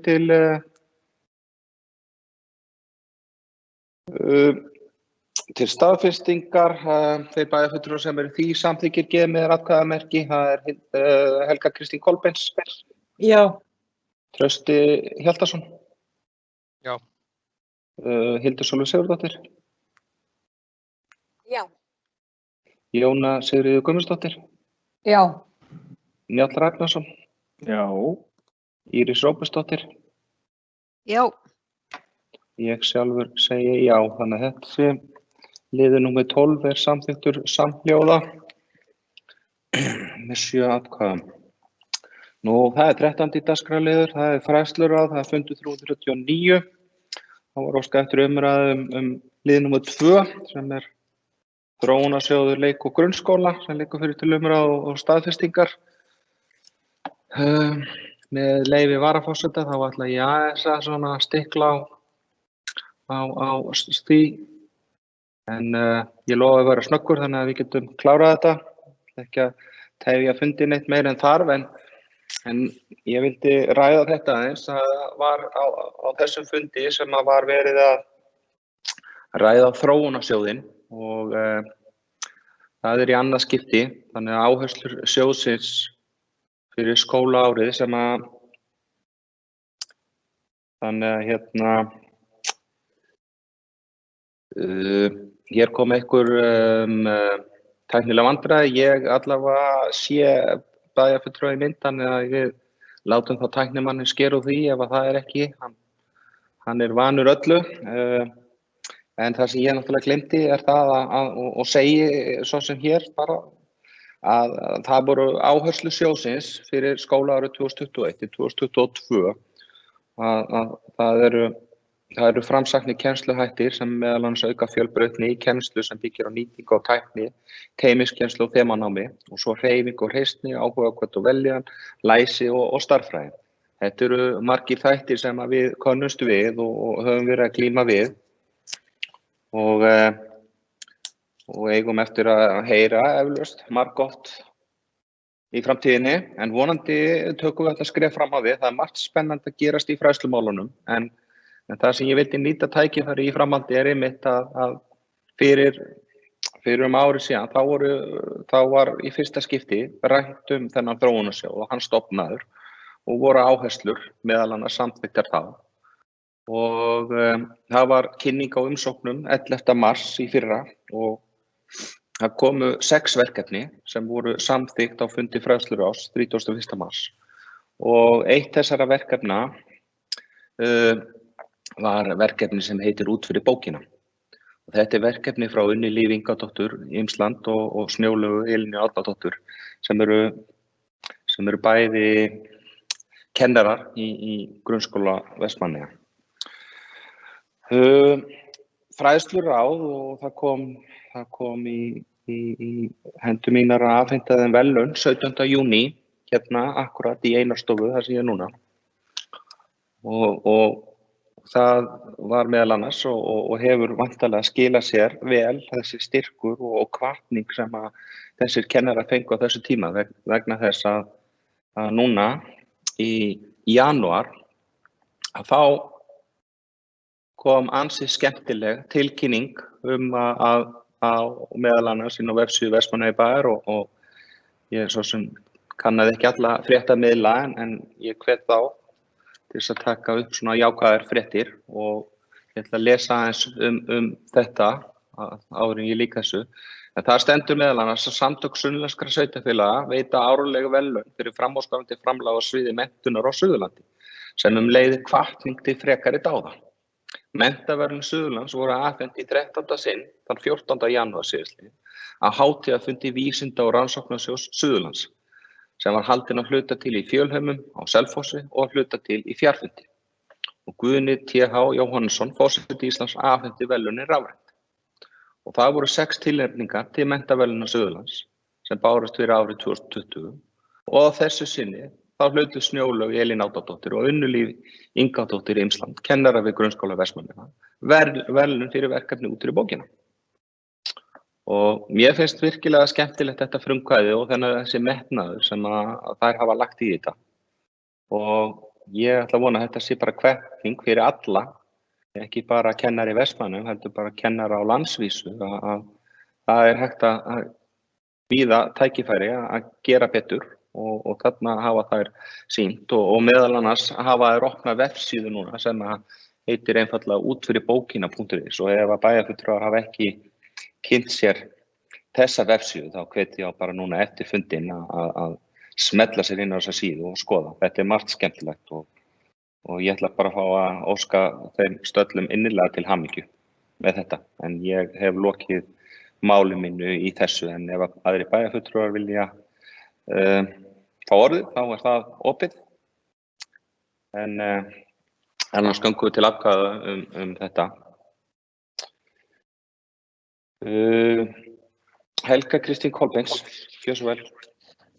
Já, ég verð að taka undir þetta, forseti, bæjarfulltrúar og gestir, að þetta er virkilega vel gert hjá að taka upp þessa styrki og maður sér bara hvað það skilar miklu út í samfélagið til okkar allra, ekki bara Vestmannaeyinga, heldur til okkar allra.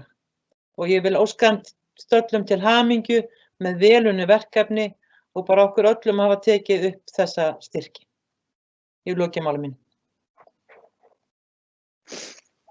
Já, takk fyrir þetta, Helga Kristín Kolbeins. Mér varð á, já, ég ætlaði víst að bóka líka til þess að fylgja þessu örstutt eftir sem ég las hérna áðan og með leyfi varaforseta þá lesi ég þessa bókun. Meirihluti á hálista óska verðlaunahöfum menntaverðlauna Suðurlands sem veitir á SAS til hamingju. Þetta er virkilega ánægjulegt að verðlaunahafar sem fengu styrk úr nýjum þróunarsjóða, leik og grunnskóla til að halda áfram með sitt verkefni sem sýnir fram á mikilvægi slíkra sjóða. Og ég held að það er örugglega vilji fyrir því að þetta sé bara bæjarstjórn. Ég held að það sé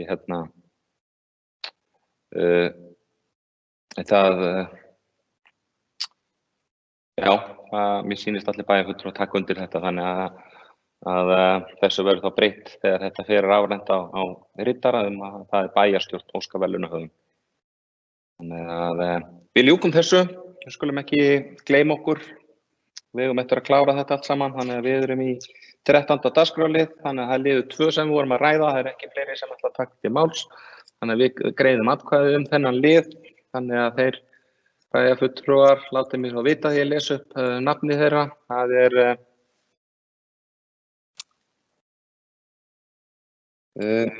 það er svo mikið sem Helga Kristín Kolbeins.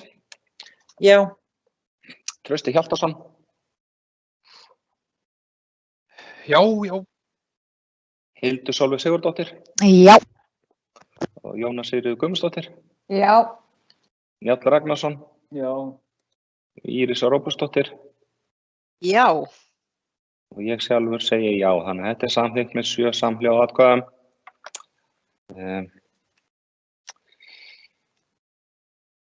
Þá ljúkum við þessum lið nummer 2. Það var eftir liður númer 1 sem lá fyrir til staðfestingar.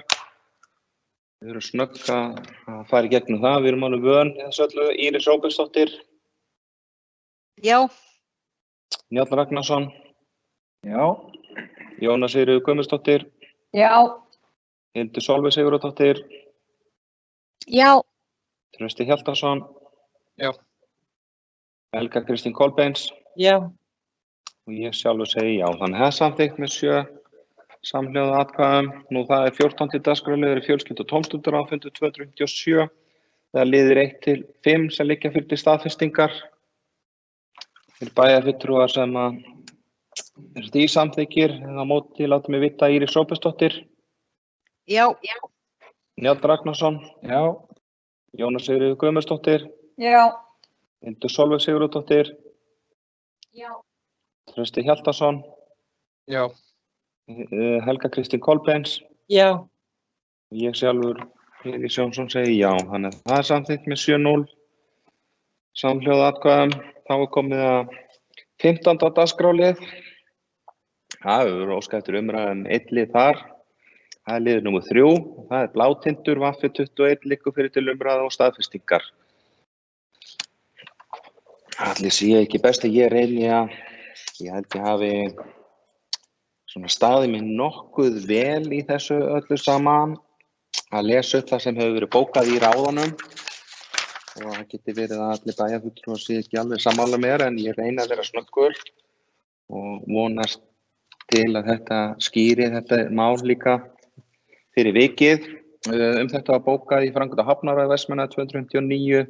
3. dagskrármál Blátindur Vaffi 21. Rætt framtíð Blátinds Vaffi sem sökk í Vestmannaeyjahöfn í febrúar síðastliðinn. Mikið tjón varð á Blátindi auk hefðbundins slits vegna aldurs og var sérfræðingur fenginn til að reyna að meta kostnað við endurbyggingum. Fram kom í mati hans að kostnaður við að koma Blátindi í sýningarhæft ástand sé ekki undir 100 milljónum króna. Mun dýrara mun vera að gera Blátind siglingahæfa áætlað að sá kostnaður muni vera í kringum 200 milljóna. Verkið er sérhæft og efnið við dýr og illfáanlegur og því kostnaður mikill. Kostnaður við að farga blátindi er áætlaður 5 milljónir króna. Allar ákvarðanir varðandi framtíð blátins eru að háða samþykki Minjastofnunar. Niðurstaða ráðsins: ráðið þakkar Guðmundi Guðlaugssyni fyrir hans aðstoð við úttekt á NB blátindi VF21. Ráðið samþykkir að fela framkvæmdastjóra og óska eftir afstöðu Minjastofnunar til förgunar á blátindi þar sem kostnaður við endurgerð blátins er mjög mikill og ekki talið verjandi að eyða slíkri fjárhæð í endurbyggingu. Fulltrúi E-listan bókar undirritaði til þess ekki geta tekið afstöðu í málinu að svo stöddu og þyrfti að hafa betri upplýsingar hvað felst í þeim kostnaði og þeim endurbótum að gera þarf á blátindi samkvæmt fyrirliggjandi skýrslu. Og undir þetta ritar Stefán Óskar Jónasson. En öðru leyti var þetta samþykkt í ráðinu með 4 atkvæðum á móti 1. Nú, orðið er laust undir þessum lið. Það var Njáll Ragnarsson, ekki satt? Já, gjör svo vel.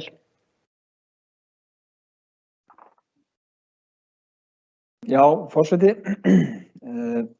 Hér er komin afgreiðsla sem að í rauninni við höfum beðið eftir að yrði tekin fyrir þetta mál og Blátindur fór í siglingu nokkuð óvænta, held ég við getum sagt, í fyrra vetur þar sem að hann í ofsaveðri slitnaði frá festingum sínum við Skansinn þar sem hann hafði verið og rak inn höfnina og var nærri því sokkinn í miðri Vestmannaeyjahöfn en það var nú fyrir hinn vökulu augu hafnarstarfsmanna og skipstjórans og lóðsinnum sem að tókst að fara með hann og varna því að hann myndi sökkva í miðri höfninni, heldur var hann dreginn inn að skipalyftukanti þar sem hann síðan sökk og var þar í nokkra daga áður en honum var fleytt inn í skipalyftu og var þar hífður upp og komið þar fyrir og stendur þar enn og bíður örlaga sinna. Þetta mál er svona svolítið Þetta mál er sennilega svona erfiðasta málið held ég á þessu fundi. Við getum tekist á við fasteignagjöld á eldri borgara alveg rifist heftalega það en ég held að þegar kemur að þessu blátinsmáli að þá vitum við öll og áttum okkur öll á því að það eru mikla tilfinningar í þessu máli. Það eru þeir sem að vilja vernda skipið og eyða í það peningum að gera það upp með þeim kostnaði sem að fellur til þar við, en svo eru þeir líka aftur á móti sem að sjá ekki þörfina fyrir því eins og gengur og gerist og það er bara eðlilegt að við höfum okkar skoðanir í þessu máli. Mín skoðun er algjörlega skýr í þessu og byggist fyrst og fremst á þeirri sýn sem að ég hef á það hvað sveitarfélag á að gera og hvað sveitarfélag á ekki að gera. Og í mínum huga er það alveg skýrt að sveitarfélög að minnstakosti finnst mér að mér finnst eðlilegra að við eyðum sameiginlegum sjóðum bæjarbúa í það að þjónusta bæjarbúana og standa undir þeirri grunnþjónustun sem að sveitarfélögum ber að sinna frekar heldur en að fara í svona verkefni því miður þó að ég sjálfsögðu sé ekkert einhver talsmaður að þessa Blátindur verði rifin að þá tel ég að sveitarfélagið eigi ekki að fara í mikil fjárútlát við það að halda skipinu við. Síðan í kjölfarið hafa náttúrulega komið áskoranir og við höfum held ég öll orðið vör við þau á einum ýmsu fréttamiðlum, hérna bæjarmiðlunum sem og miðlunum, stóru fjölmiðlunum upp á landi. Og nú síðast í morgun sá ég í Morgunblaðinu áskorun það að bæði til Minjastofnunar og svo framkvæmda á Hafnarás og þar að leiðandi til bæjarstjórnar það að vernda og varðveita skipið. Ég get nú alveg sagt það og eins og ég segi, ég hef nokkuð skýra afstöðu í þessu máli en það liggur fyrir að það er einhver kostnaður sem fellur til við förgun á skipinu. Og ég segi það að eins og ég segi það er ekki mín ykkur þrá að brjóta skipið niður, heldur getur hver sem er í rauninni óskað eftir því að fá skipið og gera það upp. Og mér myndi telja miklu eðlilegra að það verið einhver félagasamtök, einhver sæminjasafn eða húnasamtökin eða norðursiglinga, hver sem vill fá bátinn getur fengið bátinn. Það er mjög einfalt mál. Og ég hef svo sem velt þeirri hugmyndu upp hvort að bærinn geti ekki veitt bara meðgjöf með skipinu hverjum sem vill taka það og gera það upp hann fái þá bara þá fjármuni sem að við munum annars sitja uppi með vegna förgunar á skipinu. Þetta alveg í boði en þá þurfa náttúrulega hver sem vill fá skipið og telur sig geta gert þetta og ég hef nú lesið það meira að segja að það sé svo einfalt að gera þetta sé nú bara barnaleikur, það sé hægt að gera þetta með hangandi hendi og vinstri hendinni út í það farið og með nánast engu tilkostnaði. Þetta ekki mat þess sérfræðing sem að framkvæmda Hafnarráð fékk til þess að meta þetta. Það mikill kostnaður sem hlýst af því, 100 milljónir talað og 200 milljónir til að gera sjóhagann. Þetta ekki einhverjir smáverar í þessu samhengi en eins og ég segi, það væri mjög fínt ef að einhverjir af þessum samtökum myndu óska eftir því að fá skipið og nota það og gera það upp og sýna því þann sóma sem að þá vissulega skilin. Ég búinn að skoða þetta mikið með mikið af fólki, skal ég viðurkenna, og fekk alveg áhuga á sæminjum, get ég sagt, og ég ræddi við fyrrverandi safnstjóra í Sagnheimum annað skip sem að Vestmannaeyjahöfn eða Vestmannaeyjabær á, sem heitir Léttir, í geymslu á bryggjusvæðinu í Vestmannaeyjum og bíður örlaga sinna, ekki ósvipað blátindi þó að sé kannski hæpið að hann fari af stað í höfninni óumbeðinn, en þá liggur hann þar undir plasti í geymslu og bíður eftir því að einhver tíma komi að því að við tökum á því hvað við að gera við hann. En það töluvert minni bátur, smíðaður 1934 að mig minnir, töluvert minni og meðfærilegri bátur og ég held að það væri mjög svona góð leið til þess að varðveita útgerðarsöguna væri einmitt að horfa á þann bát, frekar heldur en sérstaklega Blátind. Og fór að viðra þá hugmynd að nota húsnæðið sem að Vestmannaeyjabær á niður á Skanssvæði undir til dæmis Létti ef það væri hægt að koma honum þar inn. Nú veit ég ekki hvort að það sé hægt en það væri hægt að skoða það og sömuleiðis að gera þá þann stað að einhvers konar svona vísi að stað til þess að geyma og halda utan sjóminjar og sögu útgerðar í Vestmannaeyjum. Vegna þess að það kannski ekki haldið, það náttúrulega hluti af byggðasafninu okkar, en þarna værum við komið með leið til þess að vera með og varðveita skip. Þannig að ég vildi nú velta þessu fram inn í bæjarstjórn og gerði það svo sem fyrir fundin þegar ég talaði við bæjarfulltrúann Trausta Hjaltason í morgun og var svona að viðræða þetta við hann og við svona komum, ég var búinn að sjóða saman tillögu sem ég ætla að fá að bera upp í bæjarstjórn og ég held og ég veit að það svona ákveðin stemning til þess að veita henni brautargengi, en ég ætla að fá að lesa upp þessa tillögu forseti með leyfi forseta. En hún svo hljóðandi: Bæjarstjórn sammála afgreiðslu framkvæmda á Hafnarráðs.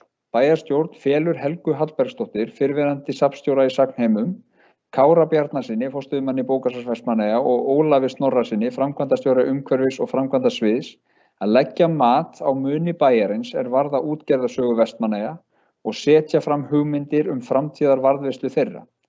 Hópnum meðal annars falið að kanna hvort hægt sé að koma vélbátnum Létti fyrir í húsnæði Vestmannaeyjahafnar á Skanssvæðinu og varðveita þar bátinn og aðrar sjóminjar. Hópnum sömuleiðis farið að leggja mat á þann kostnað sem fælist í verkefninu. Þá skal sömuleiðis kanna möguleikann á að smíða líkan af MB Blátindi sem yrði til sýnis í húsinu til þess að varðveita sögu skipsins. Og hópurinn mun skila skýrslu til bæjarráðs eigi síðar en í lok mars 2021. Þannig hljóðar hið heilaga orð í þessari tillögu og ég ætla svo sem velti þessu bara hérna og hlakka til að heyra þessa umræðu hér í bæjarstjórn. En ég loki máli mínu í bili. Já, takk fyrir þetta, Njáll Ragnarsson. Það Hildur Sólveig Sigurðardóttir, ekki svo Takk fyrir það, forseti, bæjarfulltrúar og gestir. Já, Blátindur, þetta mál hefur oft verið á dagskrá bæjarstjórnar og oft verið rætt mikið nauðsyn þess að viðhalda þessum menningarverðmætum sem að fylgja þessu sögufræga flegi. og það auðvitað var, minni mig 2001, sem að blátindur var afhentur og var afhentur til þáverandi menningarmálunefnd á sjómannadeginum, skils mér. Og það auðvitað búin að vera svona löng saga í kringum þetta skip og hann var náttúrulega smíðaður í Vestmannaeyjum af Gunnari Marel Jónssoni og það eru gríðarlega margar hendur og áhugamenn sem hafa komið að þessu flegi og hafa tekið hann upp á sína arma og eytt mörgum stundum og mikill orku og ekki síst Vestmannaeyjabær líka núna á síðustu árum miklum fjármunum í að verja þessi menningarverðmæti og bara á síðustu 10 árum sá ég úr frétt frá fjölmiðlunum eia.net samkvæmt orðum Ólafs Snorrasonar framkvæmdastjóra að þá voru það held ég 14,4 milljónir sem að Vestmannaeyjabær hefur varið í að varðveita skipið á síðustu 10 árum og þá auðvitað ekki talið það sem hefur verið á undan því.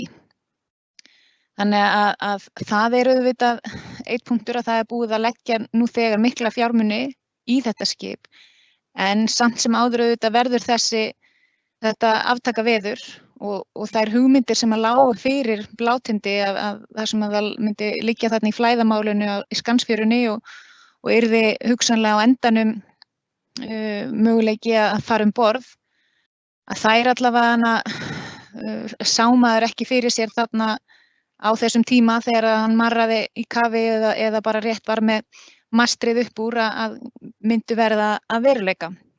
Nú búið að hífa hann upp og þarna búið að meta og leggja mat á það sem að þarf til að gera við skipið. Ég skil vel málflutning góðsveina mín Stefáns Jónssonar í ráðinu að hann eigi erfitt með að taka afstöðu út frá þeim upplýsingum sem komin fram. Og ég virði það vel að þegar maður rennir yfir skýrsluna þá hún þetta náttúrulega bara auðvitað ákveðið allavega eins og maður upplifir svolítið huglægt mat þessa sérfræðings en ég mun engu leyti vefengja þetta álit þar sem ég síst einhver skipasérfræðingur þó svo ég eigi þá sögu að hafa verið 17 ára unglingur í sumarstarfi hjá skipaliftinni að hafa málað dekkið á blátindi en ég skil vel sérstaklega trega Stefáns þar sem þetta mál hefur verið honum gríðarlega hugleikið og mjög mörgum hér í Vestmannaeyjum. En ég allavega ég kannski bara líka með nokkra svona praktíska spurningar. Ég myndi til dæmis vilja óska eftir því að svona upplýsingarnar það af hverju, ekki af hverju heldur hversu mikið þetta álit ráðgjafans kostaði, hvað þessi skýrsla úttekt kostaði, hvort að það sé til. En svo vildi ég líka að spyrja formann bæjarráðs, Njál Ragnarsson, því hann setti fram hér í október tillögu á bæjarstjórnarfundi og í henni var meðal annars vikið að blátindi. Það sem stendur að bæjarstjórn samþykkir að fela bæjarráði, með leyfi forseta. Bæjarstjórn samþykkir að fela bæjarráði að móta verklag til framtíðar varðar íbúalýðræði, íbúafundi og íbúakosningar. Bæjarráð skili til bæjarstjórnar tillögum þau málefni sem koma til kasta bæjarstjórnar og eru vel til þess fallin að kanna hug bæjarbúa til þeirra. Til hliðsjónar þessari vinnu skal bæjarráð ræða möguleika því að kanna hug bæjarbúa meðal annars til fjölgunar bæjarfulltrúa samanber nýsamþykkta bæjarmálasamþykkt Vestmannaeyjabæjar, framtíð MB Blátins, auk annarra málefna sem bæjarráð telur til þess fallin að fara í slíkan farveg. Bæjarráð skal skila minnisblaði þess efnis til bæjarstjórnar eigi síðan í desember. Þannig að kannski ég vildi svona spyrja hvort að þessi afstaða Njáls sé breytt og hvort að hann taki þá frekar bara undir eins og svo sem búið að koma fram í tillögu hans aðalega undir þessa afstöðu ráðsins og láti hana duga en muni ekki þá leggja fá afstöðu bæjarbúa til málsins. En ég segi bara eins og þetta auðvitað erfitt mál og ég virði afstöðu allra fulltrúa. Ég persónulega miða við þessa greiningu að þetta sé á aðra 100 milljón að fara í þessar framkvæmdir að þá tel ég svo sem líkt og formaður bæjarráðs Njáll Ragnarsson hefur komið fram fjármunum bæjarbúa betur varið í þjónustu til þeirra beggja mig reyndar.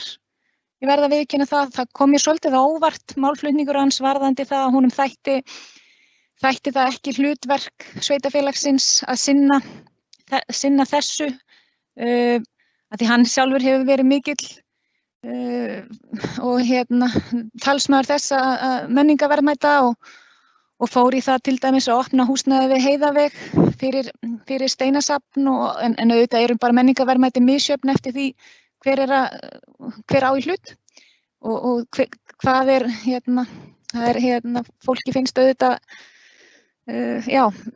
menning misjöfn en ég skil að minnstakosti þennan og virði þennan þessa afstöðu með það að 100 til 200 milljónir í það að endur bæta og þetta skip að nýju að það eru margar aðrar leiðir færar til þess að virða þessa sögu. Það eru auðvitað bæði söguritun, bókaskrif, það eru möguleikar á einmitt að búa til líkön og framtíðin mun örugglega öllum líkindum færa okkur marga möguleika í þessum efnum. Þannig að ég er alveg svög fyrir þessari tillögu formanns og bara hlakka til að heyra umræðuna hér áfram og þakka fyrir hljóðið.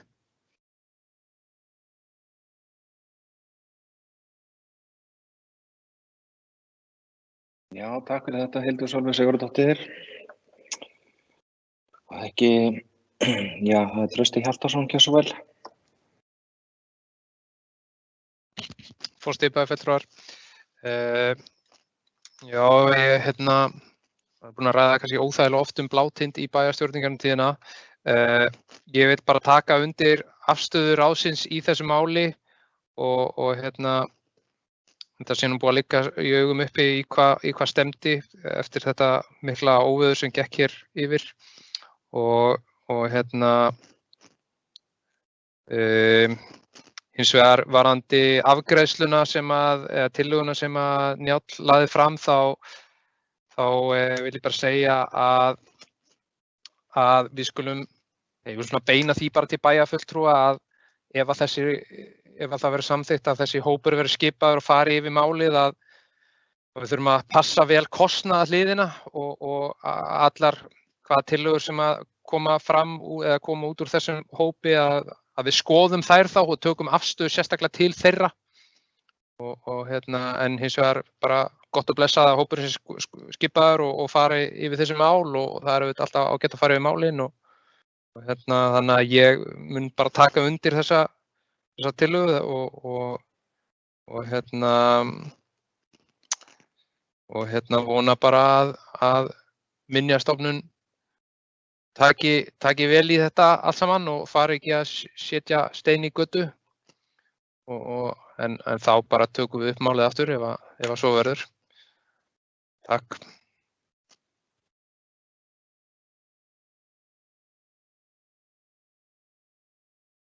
Já, takk fyrir þetta, Trausti Hjaltason. Ég var núna óska eftir að fá að segja örstutt þetta með leyfi varaforseta áður en ég gef orðið laust síðan og byrja á að taka undir með ráðinu. Ég svo sem var nú ekki hlynntur þessu fyrst, þessari niðurstöðu en mér fannst svo sem mikilvægt að halda utan og vill alls ekkert gera lítið úr menningarverðmætum eða fornminjum. En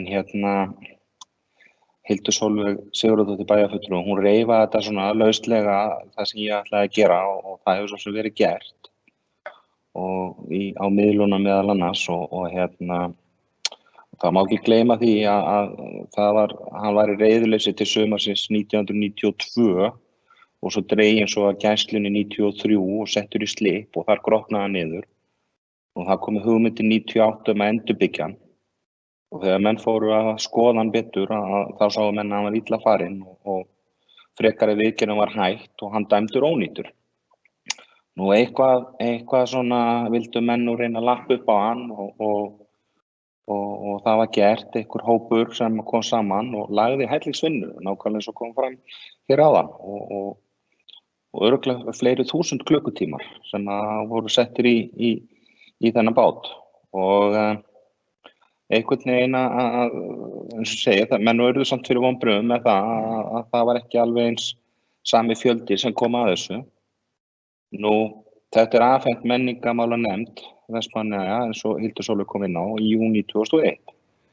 Svo einhvern veginn bara fer þetta einhvern veginn svona, það fara kannski ekki rosa mikla sögur af þessu, það er gerð skýrsla að mig minnir og ef að upplýsingar mínar er rétt að 2012 að gera hann upp og það hljópa á langleiðin upp í 100 milljónir þá.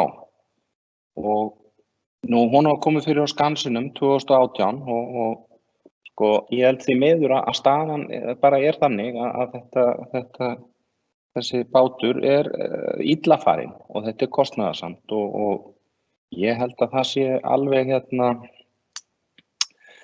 ég held að það sé alveg tækifæri fyrir félagasamtök eða einhverja sem hafa lýst yfir áhuga að eins og bæjarfulltrúi Njáll Ragnarsson kom inn á að þau geti þá bara falast eftir því að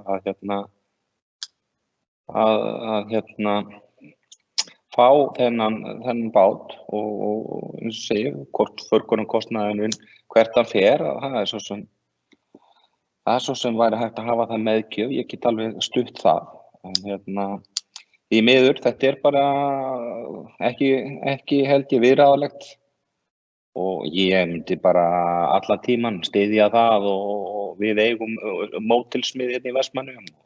Ég myndi bara allan tíman styðja það að það yrði gert mótil af þessu skipi þannig að það væri hægt að heiðra þessa sögu. En ég lofa að vera stuttur og ég veit að það er ekki allir bæjarfulltrúar sem hafa þolinmæði fyrir því að sagan sé reifuð en svona er hún því miður. Allavega eins og ég horfa á hana og Njáll Ragnarsson, gjörðu svo vel.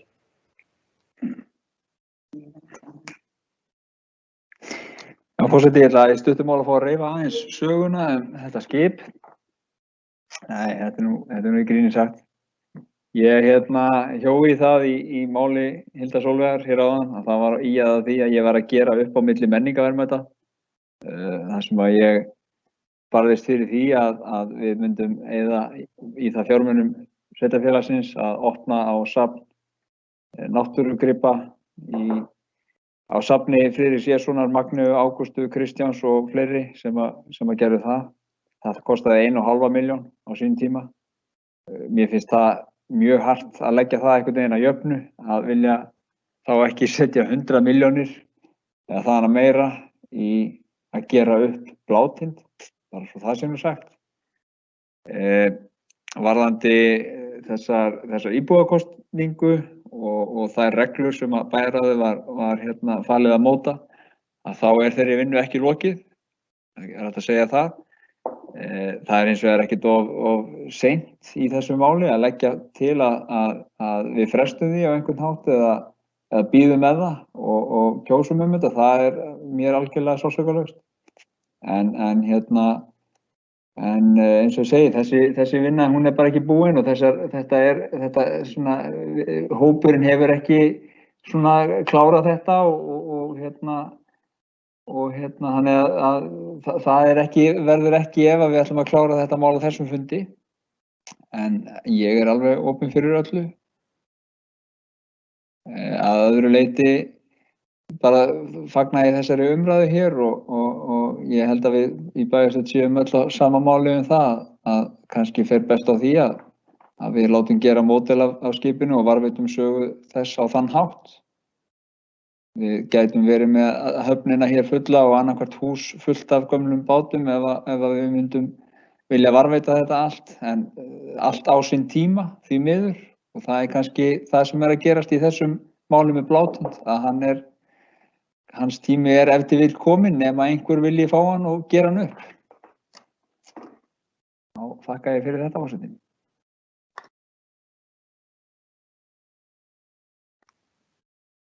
Já, takk fyrir þetta, Njáll Ragnarsson. Hildur Sólveig Sigurðardóttir, gjörðu svo vel.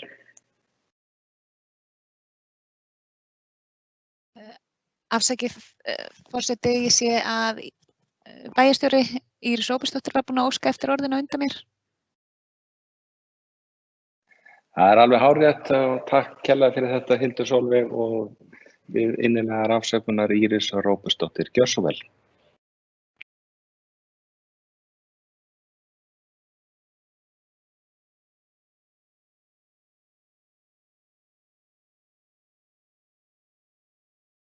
Líklega ertu á mute, Íris, við heyrum ekkert í þér. Ég biðst aftur afsökunar. Forseti, bæjarfulltrúar og gestir. Ég langaði aðeins að segja nokkur orð. Bæjarfulltrúi Hildur Sólveig Sigurðardóttir ræddi það hér áðan að hún hefði málað dekkið á Blátindi. Ætli ég sé ekki sá bæjarfulltrúi sem hef hvað lengst verið með Blátind í þeim ráðum og nefndum sem ég hef setið á vegum Vestmannaeyjabæjar vegna þess að ég var í þessu menningu- og tómstundaráði á sínum tíma sem að bauðst Blátindur, þannig að hann hefur fylgt mér ansi lengi. Ég satt í framkvæmd og hafnaráði þegar hann var líka inn á borði hjá okkur, meðal annars 2012 þegar skýrslan góða kom fram. Og eins mikið ég held að okkur þykir öllum vænt það að varðveita söguna, það sé gríðarlega mikilvægt, þá þarf líka að horfa til þess að sumt er hægt að framkvæma og annað ekki. Og í skýrslunni frá 2012 og þegar skipið kom til Eyja í upphafi, þá er nokkrum sinnum búið að halda því fram að það sé orðið mjög illa farið. Og það er búið að vera að reyna að laga það, kannski með misjöfnum árangri, en samt er búið að gera það. En núna bara verðum við fyrir því að skipið sekkur og skemmist mjög mikið. Og ég held að þetta sé eina niðurstaðan sem að hægt er að fara í, þetta samtal við Minjastofnun og þessi niðurstaða ráðsins, og því tek ég undir hana, en ég geri það ekki léttvægt. Mér finnst þetta alveg svona, sko þau eru búin að tala um þetta síðan 1900, hvað var þetta ekki, 90 eitthvað. Ég held að Blátindur er búin að fylgja mér síðan 2000 eitthvað. Þannig að þetta er erfitt, en þetta er ákvörðun sem þarf að taka og mér finnst mikilvægt að við horfum til þess að geta gert honum einhvern veginn hátt undir höfði, til dæmis með líkani, eins og forseti bæjarstjórnar kom inn á hérna áðan og Njáll minnir mig líka, bæjarfulltrúi. En staðan er bara þannig að ég held að það sé ekkert annað hægt að gera. Þetta eru gríðarlegir fjármunir, það þarf að gera þetta vel ef þetta á að vera í lagi og ég held að enginn hér í bæjarstjórn gerir þetta neitt léttvægt að taka undir þetta. Takk fyrir. Takk fyrir þetta, Íris Róbertsdóttir. Þá er komið að þér, Hildur Sólveig Sigurðardóttir. Gjörðu svo vel. Takk fyrir það, forseti, bæjarfulltrúar, gestir. Ég ætla bara örstutt. Ég var bara svo í tæki að skýrt fram varðandi það sem kom fram í máli Njáls Ragnarssonar, formanns bæjarráðs, að þá var ég ekki að gagnrýna ákvörðunartökuna hans, heldur bara orðans varðandi hlutverk bæjarstjórnar. En nema það hafi farið fram hjá mér, þá held ég að það ekki komið fram svör við kostnaði vegna skýrslu sérfræðingsins. Ef það hefur gert, þá biðst ég forláts á því, en ef það er bara ekki til vitneskja hér á fundinum, að þá er það allt í lagi. Ég hefði alveg getað verið búin að senda þessa fyrirspurn fyrr, hefði mér hugkvæmst hún og myndi þá bara þykja svör við því síðar. En kannski bara svona ein spurning fyrir þá formann bæjarráðs eða bæjarstjóra, þau ákveða hvor kemur til svara. En hvaða skref myndi þá Vestmannaeyjabær fara í ef að Minjastofnun gæfi ekki grænt ljós á förgun skipsins? En annars tek ég alveg undir málflutning formanns bæjarráðs og myndi fagna því ef það væri hér félagasamtök sem að myndu vilja taka verkefni að sér, taka verkið að sér, að auðvitað væri það gott að geta eytt þeim fjármunum í styrk við það, en ekki að þurfa að farga skipinu, en líkt og kom fram í máli bæjarstjóra, þá tekur enginn þá ákvörðun mjög léttvægt. Ég þakka fyrir. Já, Takk fyrir þetta, Hildur Sólveig Sigurðardóttir. Hún aðeins að lengjast umræðan þetta, en það eins og segir, þetta kannski, það sé alveg rétt, þetta ekkit léttvæg ákvörðun, en stundum þarf að gera það. Njáll Ragnarsson, gjörðu svo vel. Já, forseti, þakka þér fyrir að hleypa mér hérna í þriðja skipti. Ég steingleymdi að svara þessum spurningum. Önnur þeirra snýr kostnaðinn við matið hjá honum Guðmundi,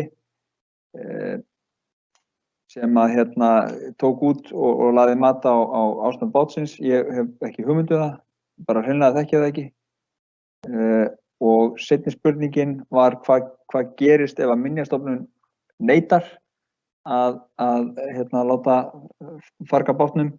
Ég eiginlega veit ekki hvað gerist þá og ég eiginlega stend í þeirri trú að svona niðurrif sé framkvæmt í samvinnu og undir einhverju eftirliti frá Minjastofnun, en ég held að það sé ekki mikla líkur á því að þeir bara neiti því og segi þeir eigið að eiga bátinn og láta hann þá, ef þeir vilja ekki eyða peningum í hann, og láta hann þá grotna niður hjá okkur.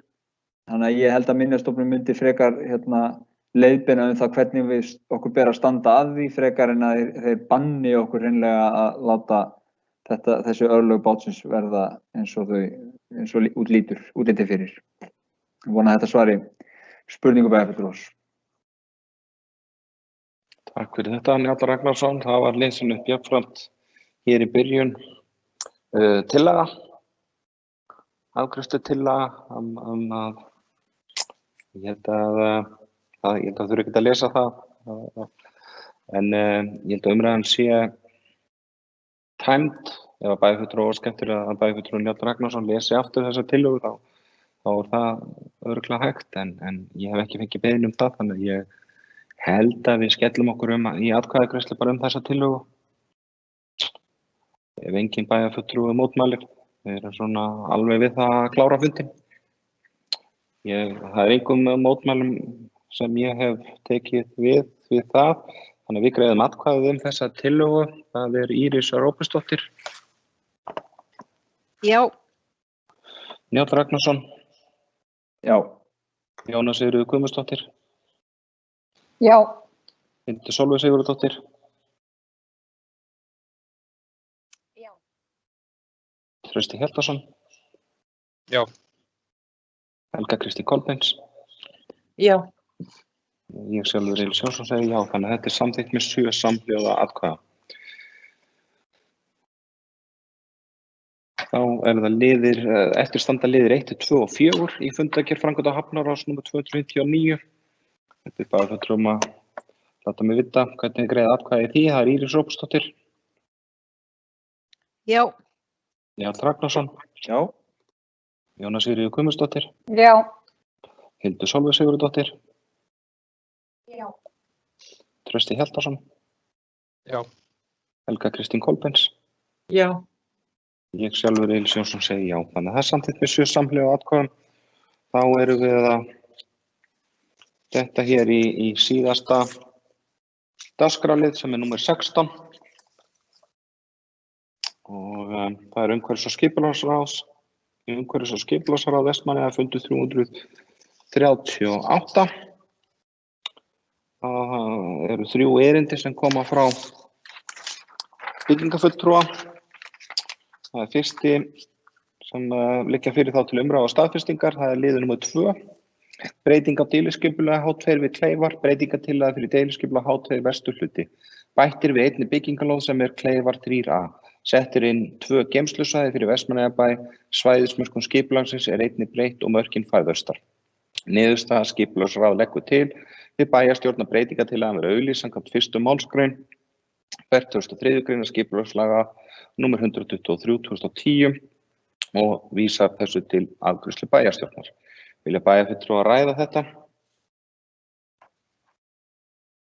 Svo ekki, greiðum við atkvæði þetta. Það Íris Róbertsdóttir. Já. Njáll Ragnarsson. Já. Jóna Sigríður Guðmundsdóttir. Já. Hildur Sólveig Sigurðardóttir.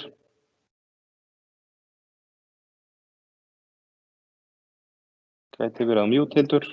Heyrist ekki þér. Já, það er Trausti Hjaltason, Já. Helga Kristín Kolbeins. Já. Ég sjálfur segi já. Þannig að það er samþykkt með 7 samhljóða atkvæðum.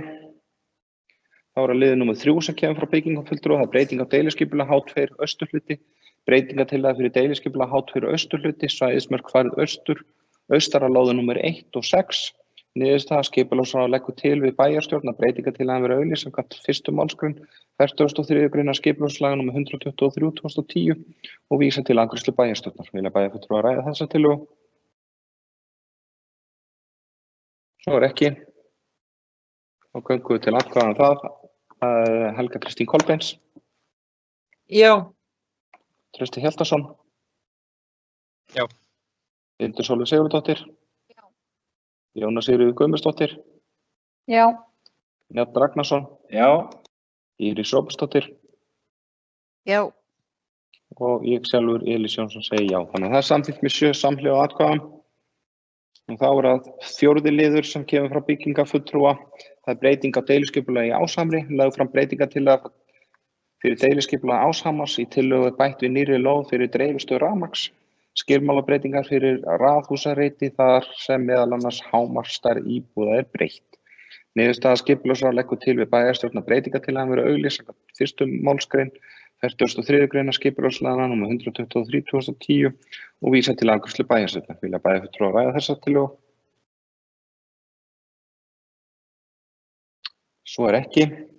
Greiðum við atkvæði hana líka. Það er Helga Kristín Kolbeins. Já. Já, það er komið Trausti Hjaltason. Já. Hildur Sólveig Sigurðardóttir. Já. Jóna Sigríður Guðmundsdóttir. Já. Njáll Ragnarsson. Já. Íris Róbertsdóttir.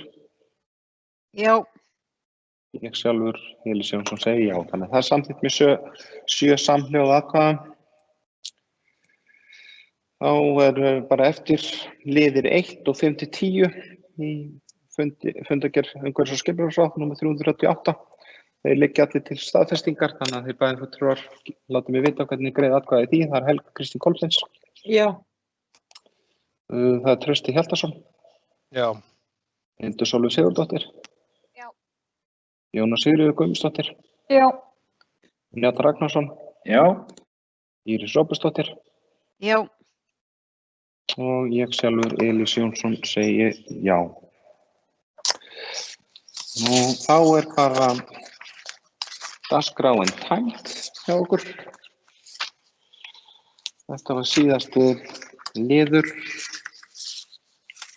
Næsti fundur bæjarstjórnar Vestmannaeyja er fimmtudaginn 25. febrúar 2020 og ég þakka ritara fyrir að vera með mér hérna í Einarsstofu og ykkur öllum bæjarfulltrúum fyrir góðan fund í dag. Styttra heldur en ég átti von á og ég segi fundi slitið 21:45. Takk fyrir. Góða nótt.